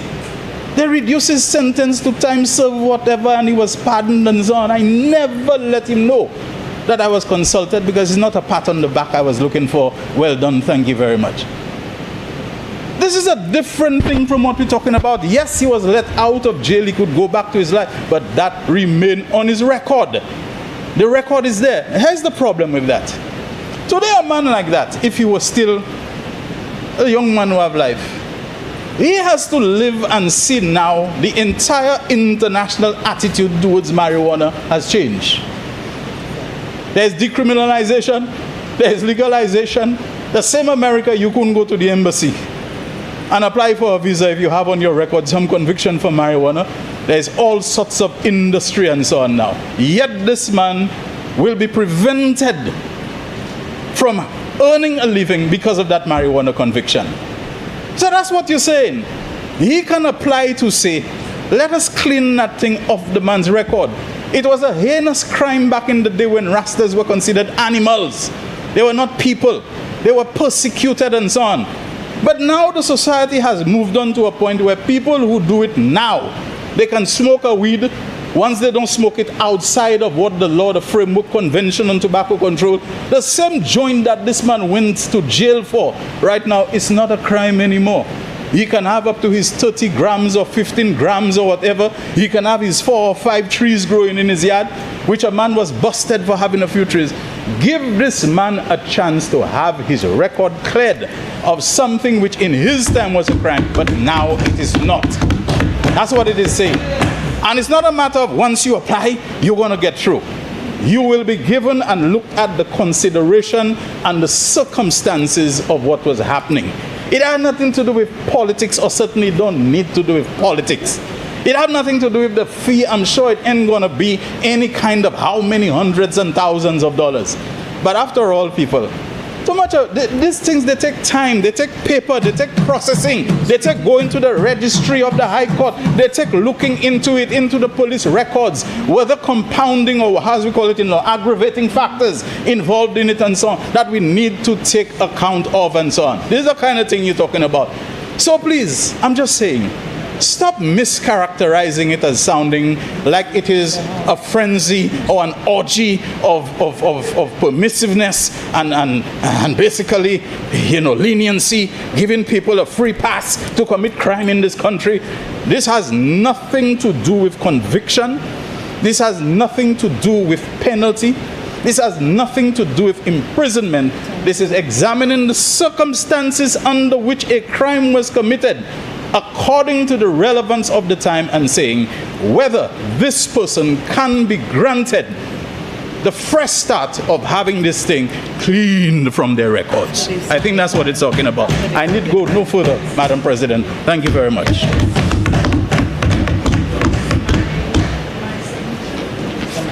Senator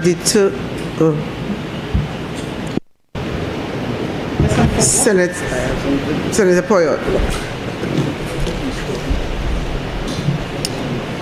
Madam President, I rise in support of the motion on the floor, which speaks to the bill, which speaks to the Criminal Records Rehabilitation of Offenders Amendment Act. Madam President, I think this morning we have been on a trajectory looking at the whole issue of security in the country. And I want to share my support for this amendment to the bill is based on what we call lifetime experience, because sometimes we assume certain things, but the reality is completely different. And when we talk about, we have an institution that is over almost 20 years that was constructed here. It has been in existence. And before we had a prison, but now we call it a rehabilitation. It's a rehabilitation facility, and that is why it was called the Borderley Correctional Facility. So if you live there and you are not corrected, then it means maybe the facility has failed the person. And we have the issue of recidivism, where people who have committed crime go back over and over. So it means the institution itself has certain deficiency, which we have to correct. Madam President, as former Minister of Home Affairs, I had the privilege of visiting this place a number of times. I had the privilege of working with management, and I saw the beginning of the transformation. And I said, if we have a rehabilitation institution, we must live up to that. And therefore, the government engaged in infrastructural changes. The government engaged in changing policies so that we can address the issues concerning inmates in that place. And I recall, Madam President, at one time I told the correctional officers there was an issue, there was a dispute in the facility. And one of the issues raised was that the inmates were not fed on time.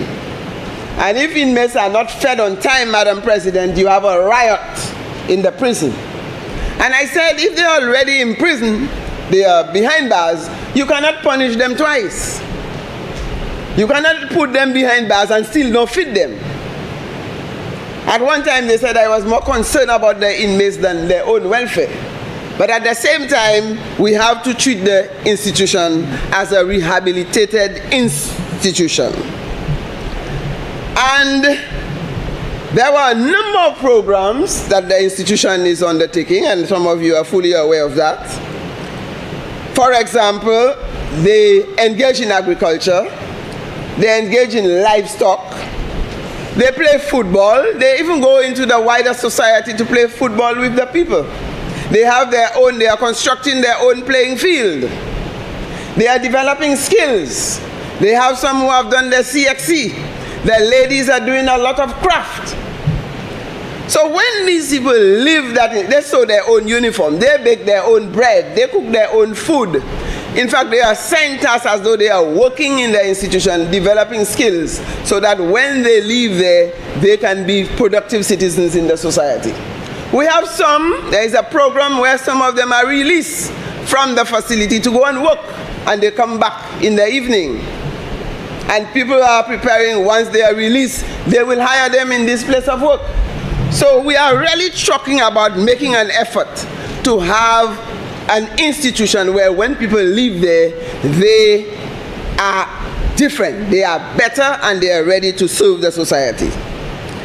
And Madam President, it cannot be one where there is mixed message, because it's a continuous process. And Madam President, this is a government that puts people first. And some people, when they have gone into this institution, there is a stigma that is attached to them, and it cannot be erased, and some people refuse to erase it, no matter what you do. Therefore, you cannot live a normal life. We have a board of visiting justice, and these people have been agitating for change.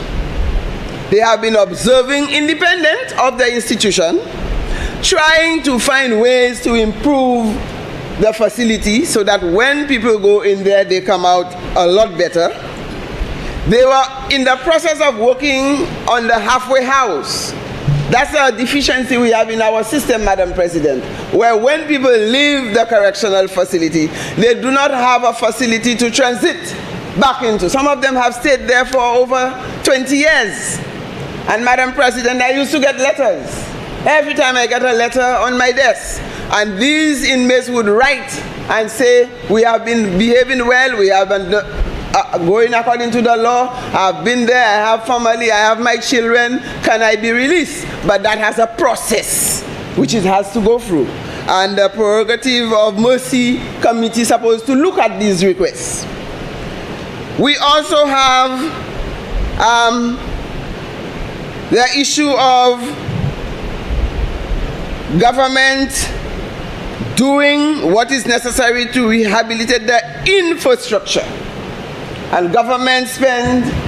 Senator, I do not want to interrupt your presentation, but I just want to guide you again that we are dealing with the amendment as it pertains to correction of expunging the records, the criminal records of persons who have left. Right. Madam President, yes. I'm moving into that to let you know that when we finish that rehabilitation process, and these people have served their time, they are supposed to live their lives normally in the society. But there are some deterrents out there that says, okay, it's on your record, as was indicated by my fellow Senator Shelton Daniel, that to get a little document, you must not have these on your record. So this frustrates these same people. We made the effort to give them a second chance. to give them a second life. And government is putting mechanisms in place to assist these people to continue the process after they have left the institution, to live a normal life. So it cannot be one of double standard. And what is of greatest interest, Madam President, and I consider the Prime Minister a master, he's a master at either chess or domino or cards. In politics, he's a master at that. Because the same gentleman who was Director of Correctional Facility is now the Commissioner of Police. And that is a double whammy in terms of combating crime and boosting up security, because you have somebody who understands how this institution operates and how it can help the police. That is a masterstroke. And Madam President, I believe that this amendment will go a long way in helping, as was mentioned earlier, persons maybe who have committed some petty crime, and you cannot hold that around their neck for life. It cannot be a life sentence for them. We have to work to remove that stigma, to help them to continue to live their lives as normal human beings.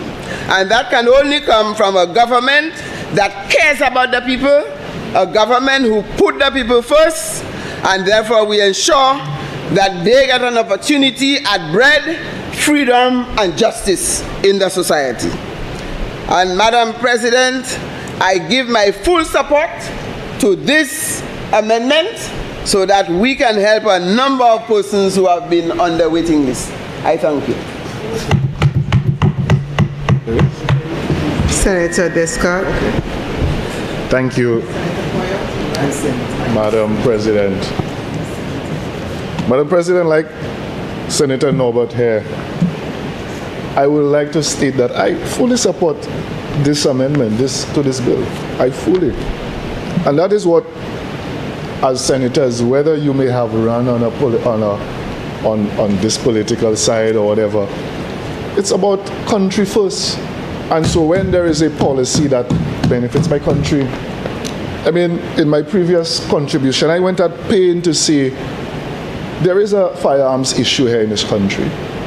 And I said I'm not laying blame at the feet of any one political organization. I said we as a country, and that's the level of maturity we need to elevate this debate above. We as a country have not ratified, have not signed on to this, Madam President.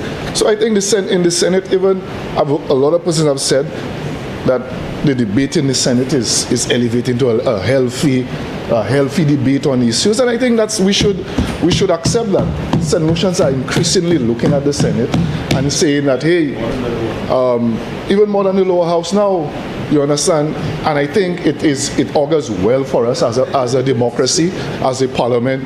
When we go here and we go at the issues, we wrestle with the issues. But on my senator, my colleague senator here, she made the point, and Senator Shelton Daniel made a point that is a mischaracterization. I think what we are trying to land here is that we want a system approach to this, a whole of system approach. So I am not against an amendment to counter terrorism. I am not are these being done at cross purposes? That's what we're asking, Where is a clear strategy? They make it a point to say, well, we've given ATVs, we've given thing on the water. But the most empirical evidence to suggest whether your strategy is working is in your homicide rates and that is the most revealing empirical evidence. So you may be giving the money and all, well, you give you give 80 more recruits. And some persons have said, but perhaps it's not the issue of more police. Should we have more people in the communities trying to prevent these young men and women from getting into a life of crime in the first place? whole of society approach. That's what we are advocating here. I am sorry to interrupt you, but I'm trying to follow you. Sound like you're giving a rebuttal. Yes. The amendment before you, this is where you go. So I am saying, back to the amendment, Madam President, it's what we are advocating in this amendment and the other two, because I think this government has come in. I understand, but the fact that they brought the three of them together, it's that generally we've seen these are on citizen security, and so we are saying we want a more holistic approach. That's all we're asking for. We're not trying to play politics with crime here in this country. The issue on expunging, I supported while I was at Equity, the whole issue of restorative justice and preventing our young people from even interfacing with the law in the first place, coming in conflict with the law in the first place. There's a young man in Marigot. I met him. He said to me he wanted to go to the UK in the British Army, and he didn't know that he had, when he was probably 17 or 18, he committed a crime, and he's almost, 28. And he didn't know, he didn't know that he had a record, and then he couldn't go to the UK. Well, that's what he told me.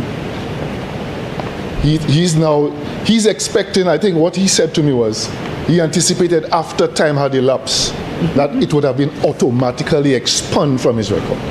Now, we may want to ask that. I know the question we raise is, how do you sort of monitor whether this person is genuinely rehabilitated, whether they are not engaged in sort of some criminal activity and so on.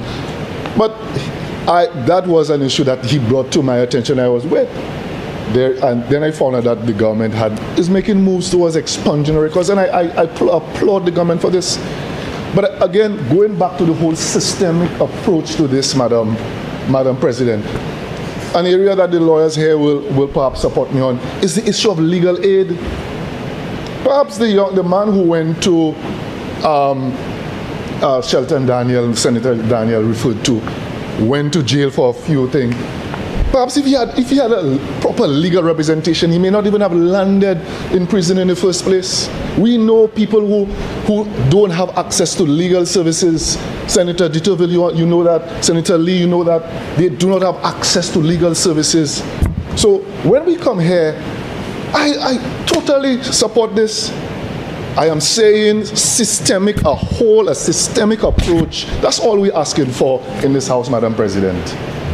I know a lot of young persons and they tell me that they know people from high society, their children commit crimes, and they get off a slap on the wrist.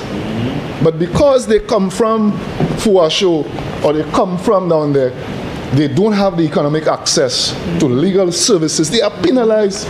And all we are asking in this House, let us approach this thing a whole of society approach. We are playing politics if you're our young people's lives here.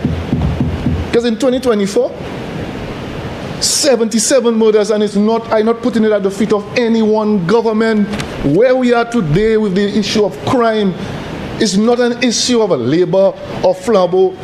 We have to look ourselves in the picture, in the mirror, and ask ourselves, why are we politicizing? And there are three things that we should not politicize in this country. It's health, education, and citizen security. I refuse to politicize these three things. So I stand there to support this. I believe bringing a fee into the discussion sends the wrong signal, in my honest opinion. There should be no fee attached to that. That's my personal view. Now I understand there is a bureaucracy, you have paper trails, you have all of these things to do. Fine and well. I don't believe there should be any fee aside. That's my view. Now, Senator, as an economist, you wouldn't expect that from me. You wouldn't expect me to be asking to waive fees and that sort of thing. But I believe because that barrier, poor persons, it's a serious thing. So I support this. The issue about a minister approving the waiver,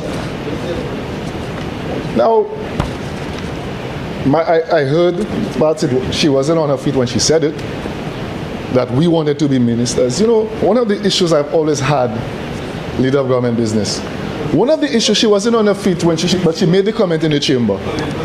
But I will still clarify it. Permit me to clarify this. You know, there are certain things that I see ministers do and the executive in this country do, and it's not, again, not Labour or Flambeau. You go into cabinet, every single waiver of an exemption, you don't have to sign off. We come here, you read how many that you have to, about 5 minutes reading that SI for what duty waivers, wasting people time. Put a system in place. You think I want to go in executive and sit down, Senator Diddley wants a waiver of $500 for bringing in whatever. That's a waste of our time. We have bigger issues like the crime issue in this country to solve. So I am coming here. I don't believe no minister should be there endorsing and saying it's a waste of the minister's time. I firmly believe that. If he has to say $500 and you said, and it makes it worse. Senator Daniel said he believes the fee is a token fee. So why am I going to be, as a minister, saddled to come and sign a waiver for $50, $60? Why? In this country, we have to get serious. These are minuscule in my honest opinion. So all we are saying here, we support this. We are saying a system approach to solving the issue in this country, the crime issue in this country. And it's not yellow, it's not red. Ipa jaune, ipa rouge. There is, and you see, I mean, we're in the spirit of expunging. My sister come here and she coming back and bringing the same. I have admitted I am to err is human, you know. I'm somebody, when I make a mistake in my life, I take responsibility for it. Yeah, you'll expunge it for me. Expunge it. I will request an expunge, but who's the minister? Who will be the minister? But again, I will say to my people, we need a whole of a systems approach to solving crime in this country. We need it. So I believe every government wants to solve crime in their country. Every single government. Let's not delude ourselves here to think that the Labour Party don't want to solve crime. They want to solve crime. When we were in power, we wanted to solve crime, and we tried our best to solve crime. But the question we have to ask ourselves, are our strategies working? Is the piecemeal approach working? That's what we need to ask ourselves. Throwing more money at the problems, bringing 80 recruits, and you ain't seeing no result, no reduction in homicides. What is that? They said doing the same thing over and over again and expecting a different result. What is it? It's madness. Madness. Yes, doing it over and over again. Yes. What did Kakal say one about it? He says, if you have a screwdriver, you see everything you see is a screw. You're trying to screw. Huh?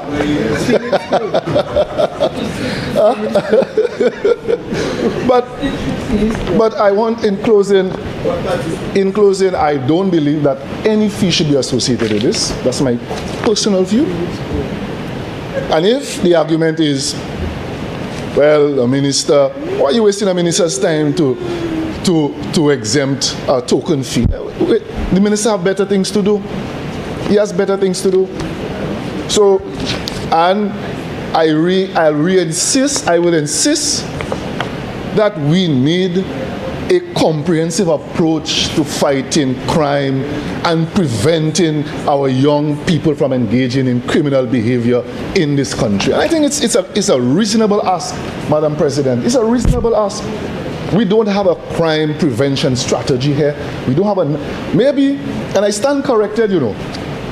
maybe the police may not be able to give out the operational strategies, and I'm no national security expert, but at least a national citizen security strategy.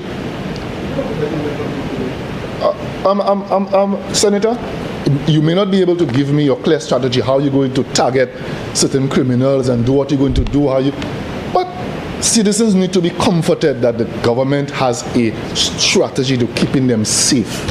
It's a fair ask. So, in closing, I want to reiterate, Mable di en Creole, nous qui là, nous ka supporter bill ça là ici. Nous ka supporter. Because at the end of it is a young man who will get the opportunity to go off to the UK. I mean, now he has the additional barrier of a visa, but he will be able to go off to the UK and maybe go into the army. A young lady wants to go to Canada on the farm program. She may have done something wrong. We want to give them the opportunities.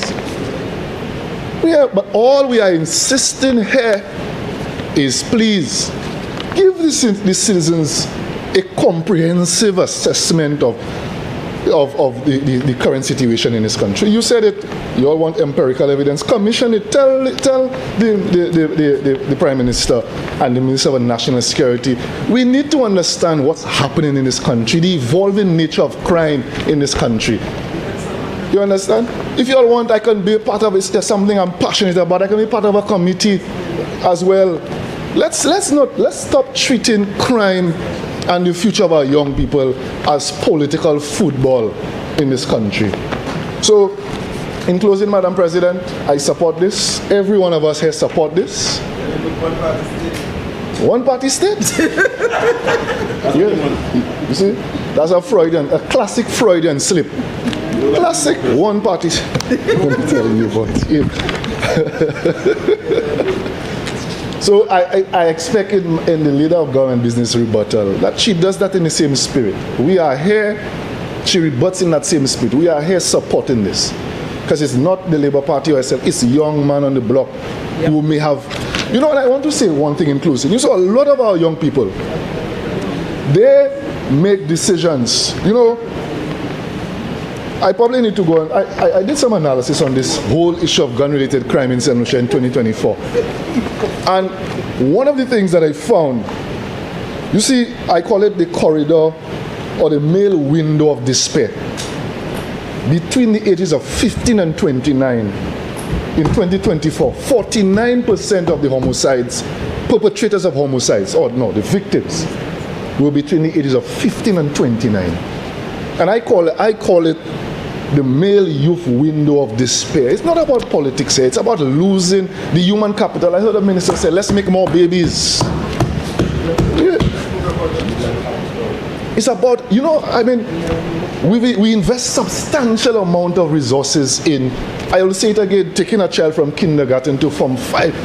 You and I may not understand your contribution towards that child's life. But every time you go a Marcy and you buy a bottle of water and they apply a 12.5% VAT, that VAT goes into a pool consolidated fund that is now reallocated in terms of sending that child to school. We collective as a society invest in their futures. And so when we cannot, as a country, we cannot politicize the murders of our young people. And when I say it, it's not to point at anybody. It's a reality facing us in the face, staring us in the face. So we support this, Madam President. We are simply saying, we insist, and we'll call again, and we have to do it over and over again, a whole of systems approach, a whole of society's approach to prevent us from going at cross purposes. I must be here ad nauseum saying it over and over again. If St. Lucia, if there's one thing that is left that here, is that they understand we are advocating for a whole of government, a whole of society, a whole of systems approach to crime and citizen security in this country. I thank you very much, Madam President.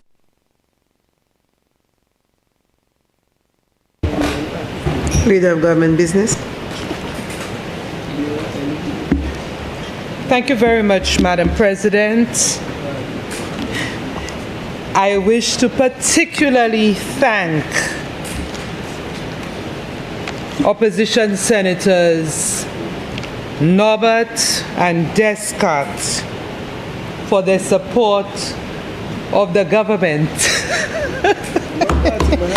and the government's initiative in presenting the Criminal Records Rehabilitation of Offenders Amendment. Madam President, I think Senator Descartes clearly articulated his support for the bill, and I wish to commend senators for, yes, raising the bar, raising the level of discourse that we've had so far. Madam President, I just want to, first of all, inform Senator Descartes that there is a Legal Aid Act, Chapter 2.17 of 2008. So legal aid is available in St. Lucia. I think we need to be aware of that. Also, Madam President, when we come to this legislature, when we come to this chamber, Madam President, I would think that we would familiarize ourselves with the various principal acts, especially when we come to making amendments. So we don't look at just the amendment, but we look at the whole, do further research so that we can see the principal act on which these amendments are made. Madam President, I just want to create a scenario because I'm getting the feeling, based on several contributions today, that this act speaks to inmates. These people are not inmates, Madam President. These people have left the correctional facility and they're walking among us. They are back into society. They are not inmates. That is not for the prerogative of mercy, I think they call it. That's not for a board. That's not for parole. That's not inmates at the correctional facility seeking to come out. These are people who have served their time. These are people who have paid their price and now they want employment. Are we saying that these people, because they have gone to a correctional facility, they do not deserve employment? And so what are we asking them to do if they cannot be employed? Madam President, I reflect on my days in the ministries of infrastructure, education, and all over the place. One of the first things we ask for in the employment application is a police record. Let's put it in perspective, Madam President. We need a cleaner in the public service and we ask a cleaner for a police record. We need a driver. We need a potholing, somebody to work in the potholing unit. We need a laborer and we ask for a police record. Madam President, there are a few people who have come to me for employment when I was a PS and spoke to them well and everything, asked them, okay, this is what you need, and I don't see them again. They don't come back. You know why? Because when they went for the police record, it shows that they had some offense, they had a conviction. And so they know that they will not get the job because we cannot employ them if they have a conviction on their record. Madam President, these are the people we are speaking about. Madam President, you have people who 20 years ago, and like Senator Daniel spoke about, who were incarcerated for a petty crime. Marijuana at the time was a big deal. And now they're trying to seek further education, or they're trying to go and pick apples in Canada, and they cannot go because they have this stamp on their record. Are we saying that these people do not deserve employment because of that conviction, Madam President? Madam President, I don't know why we had to go into a discussion about body lay, about politicians getting into the system and all of these things. Are we saying that our brothers and our sisters, like I said before, you take un béton avant. Many of the mothers who have children who have committed offenses saying, he was a good boy. That's how we see our family. He was a good boy, but he was just a little troublesome. And so that person who goes and serves his or her time and has come back now out, roaming the streets, knocking on doors, really want to be gainfully employed, we are saying that they should be denied. Are we saying that? That is what I'm asking, because the discussion is suggesting that we are juxtaposing this with an Anti-Terrorism Amendment Act. Can we put this, Madam President, with an Anti-Terrorism Amendment Act? Can we put this with an amendment that we dealt with concerning proceeds of funds of terrorism? Madam President, that's the issue that I have with our discussion. Yes, it is supported, but when you put it, it's not about asking questions. It's about the gravity of weighing the two. An Anti-Terrorism Amendment Act we dealt with this morning, and now we're talking about a criminal records rehabilitation of offenders, and we want to put the two together. To me, I see we're dealing with plums and grapefruits in terms of the magnitude of the difference in the two. So, Madam President, I think to me, it's my opinion that we may have kind of misinterpreted some elements of this amendment. Because it speaks, when I see it, it speaks to people who are out there already in society, trying to get a painting job and needs a police record. That's what we call it. It's any other name now. It's still called a police record. You're going down on Bridge Street and you're asking for a police record. And when they go there and they get the police record that they have to pay for, it has that record saying from this date to that date you were at the correctional facility. And so an employer gets that, and that is the stamp that says you cannot get employment. When it happens to our brothers and our sisters, we may have a different perspective, but we ought not to put people who have had some infraction with the law at a different level to our family. We are all the same. And that is what I believe, and one of our senators on the government side spoke to it. This is a measure of putting people first. It's not because they committed a crime that they ought to get any less treatment. Madam President, I keep hearing Senator Descott talk about lack of strategy. We don't have a strategy. We now first ever in the history of the government of St. Lucia, Madam President, have a minister responsible for crime prevention.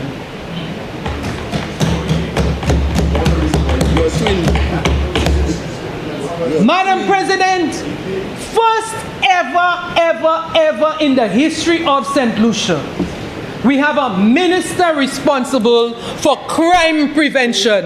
Does that tell you something about the government's strategy for crime? Madam President, for the first time we have in a portfolio of a Prime Minister the portfolio of national security. Doesn't that tell you the government's strategy on crime? Madam President, we have certain interventions. There are now certain activities, major activities, like the semi-professional league. We may be looking at crime fighting as Baimun Bal, Baimun Bullet, Baimun Vest, Baimun Bagay. But there are other things that we are seeing being addressed that would seek to curb criminal activity. Can't we see the semblance of a strategy? And I will reiterate and I will advise the government that they cannot disclose their national security strategy. They cannot disclose it. Okay? And so, Madam President, we need to stop. While we're saying we support, but let's stop giving St. Lucians the belief that the government does not know what it's about. The government has shown a clear strategy. And Madam President, let me just tell you, I gave Senator Descott a copy of the St. Lucia Labour Party's manifesto, which has now become the policy of the new government. Yes. I am happy you're reading it, and you have to continue reading it, Madam President. Tell Senator Descott, make sure he reads it over and over. I will give Senator Ferrapolius a copy too. Until it sticks. Read it, because you can see, Madam President, based on the last manifesto, that the promises were delivered before 2025. And now we're going from 2025 until 20 whenever, and we will see them delivered. So at page 26, Madam President, you want a copy? No. Point of order. Senator Noble. I rise on a point of order, Madam President. The member is again misleading the House. Her mendacity is very commendable, I must say. We spoke what about exactly did she say to mislead? That the promises in the manifesto, the last one were delivered before 2025. The manifesto said they would build a health center in La Pointe and in Patience. So the member needs to stop making these false utterances in the House.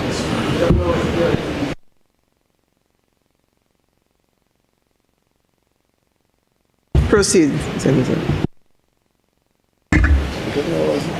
Madam President, I just wish to let the members, senators know, at page 26 in the 2025 manifesto of the St. Lucia Labour Party, it says, while providing the necessary support to build capacity within the police force and other law enforcement agencies, a Labour government will pay greater attention to the causes of crime and violence by adopting a greater community approach to crime reduction.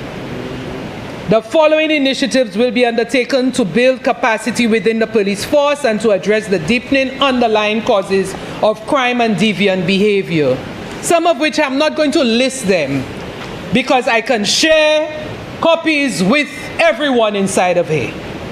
Okay? I think you need to go through it and ensure that you absorb what's in it, and then you can hold the government to account for it at the end of the term.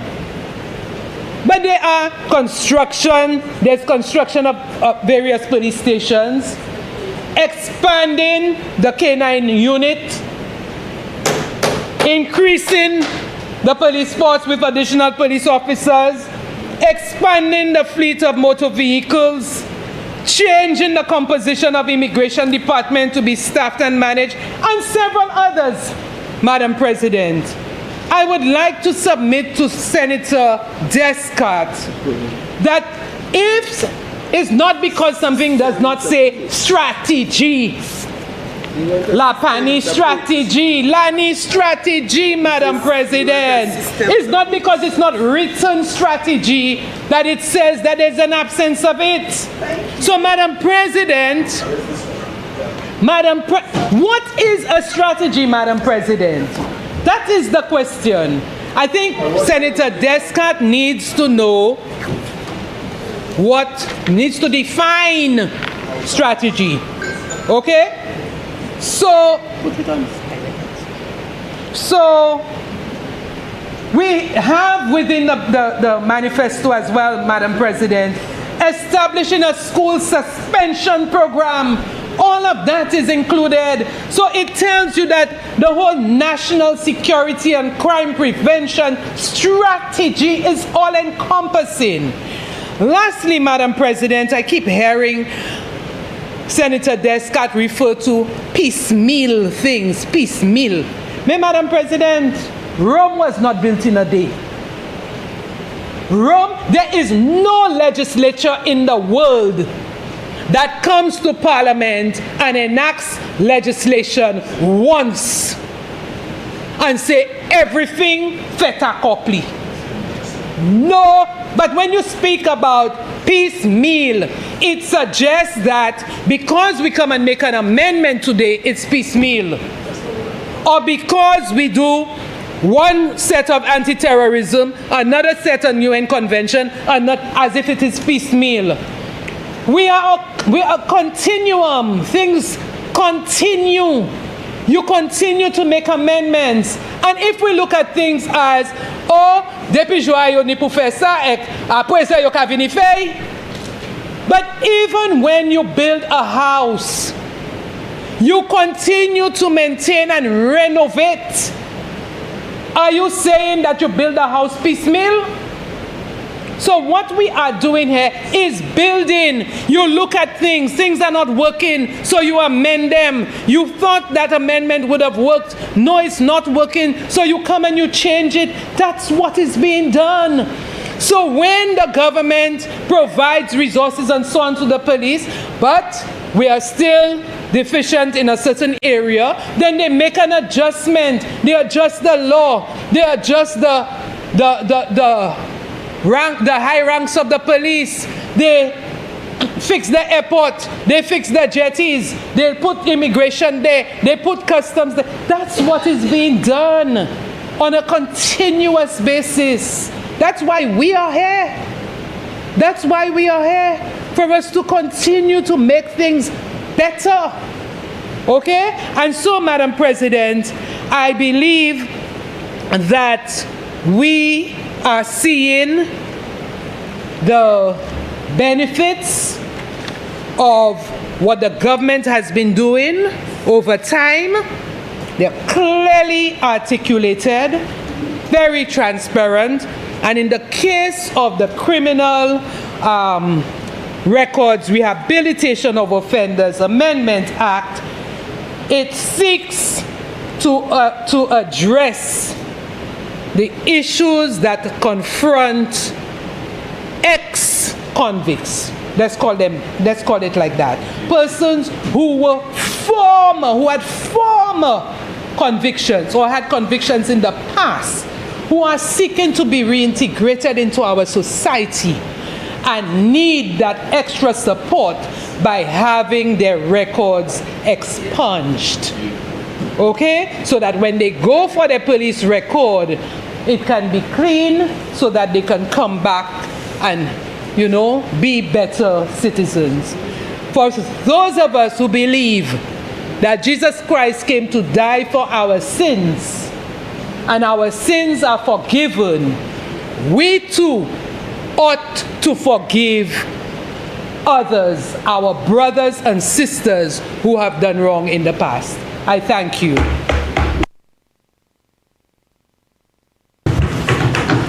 Senators, the question is that the Criminal Records Rehabilitation of Offenders Amendment Bill be read a second time. I now put the question. As many as of that opinion say aye. Aye. As many as of the contrary opinion say no. I think the ayes have it. The ayes have it. An act to amend the Criminal Records Rehabilitation of Offenders Act, Chapter 3.13.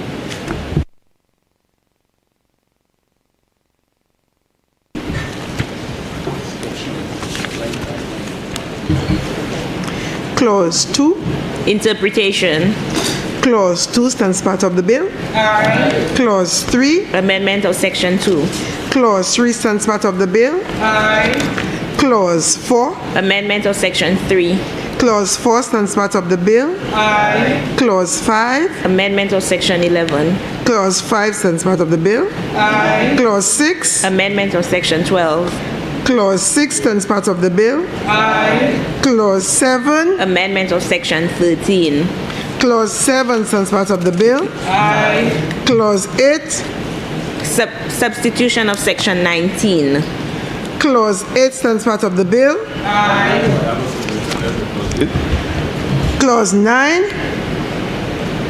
Clause 8. Amendment of Section 24.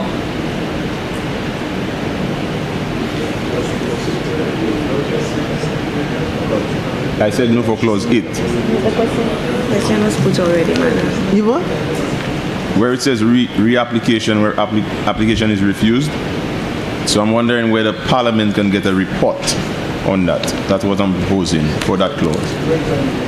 Madam Leader of Government Business, take note of Senator's suggestion, because we have already moved.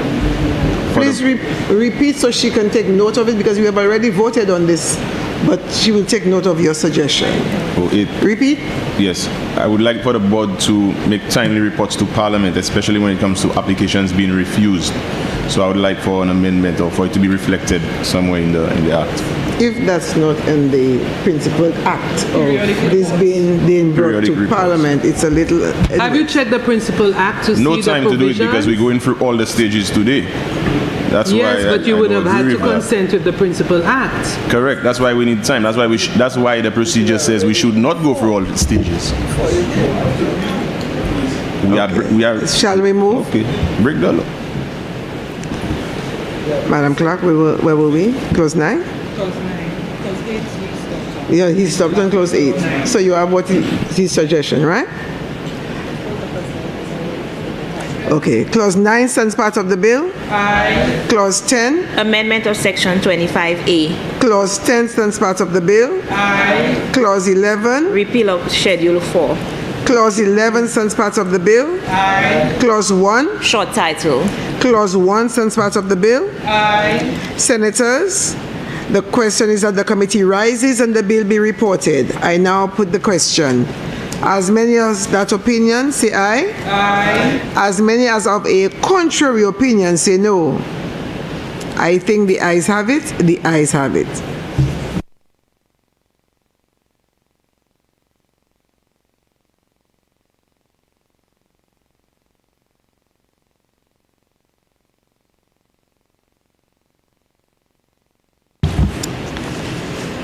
Senators, I beg to report that the Criminal Records Rehabilitation of Offenders Amendment Bill went through committee stage without amendments. Leader of Government Business. Madam President, I move that the report of the committee be adopted and the bill be read a third time and passed. Senators, the question is that the report of the committee be adopted and that the Criminal Records Rehabilitation of Offenders Amendment Bill be read a third time and passed. I now put the question. As many as of that opinion say aye. Aye. As many as of a contrary opinion say no. I think the ayes have it. The ayes have it. Be it enacted by the King's Most Excellent Majesty, by and with the advice and consent of the House of Assembly and the Senate of St. Lucia, and by the authority of the same as follows. This Act may be cited as the Criminal Records Rehabilitation of Offenders Amendment Act 2026. Leader of Government Business. Madam President, I move that the Senate stand adjourned sine die. Senators, before I pose the question, I have a brief announcement that we left out this morning, and it's to inform you of a post-election seminar. I wish to inform all senators of a parliamentary workshop scheduled for the 13th to 15th of May 2026. This workshop, delivered in partnership with the UK branch of the Commonwealth Parliamentary Association, will focus on key aspects of the parliamentary practice, including parliamentary privileges, the role of presiding officer, standing orders, balancing ministerial and constituency responsibilities, for those of you who will get there at some point, expectations of new and returning members, a delegation from the United Kingdom Parliament comprising 4 members of Parliament and a clerk will participate in and contribute to the sessions. This workshop presents an important opportunity for members of Parliament to strengthen their understanding of parliamentary procedures, enhance their effectiveness in office, and share experiences with colleagues. I'm encouraging all senators to make a special effort to attend and to actively participate. So, senators, the question is that this House do stand adjourned sine die. I now put the question. As many as of that opinion say aye. Aye. As many as of a contrary opinion say no. I think the ayes have it. The ayes have it. All right. Thank you, Clerk. Thank you, Sarge.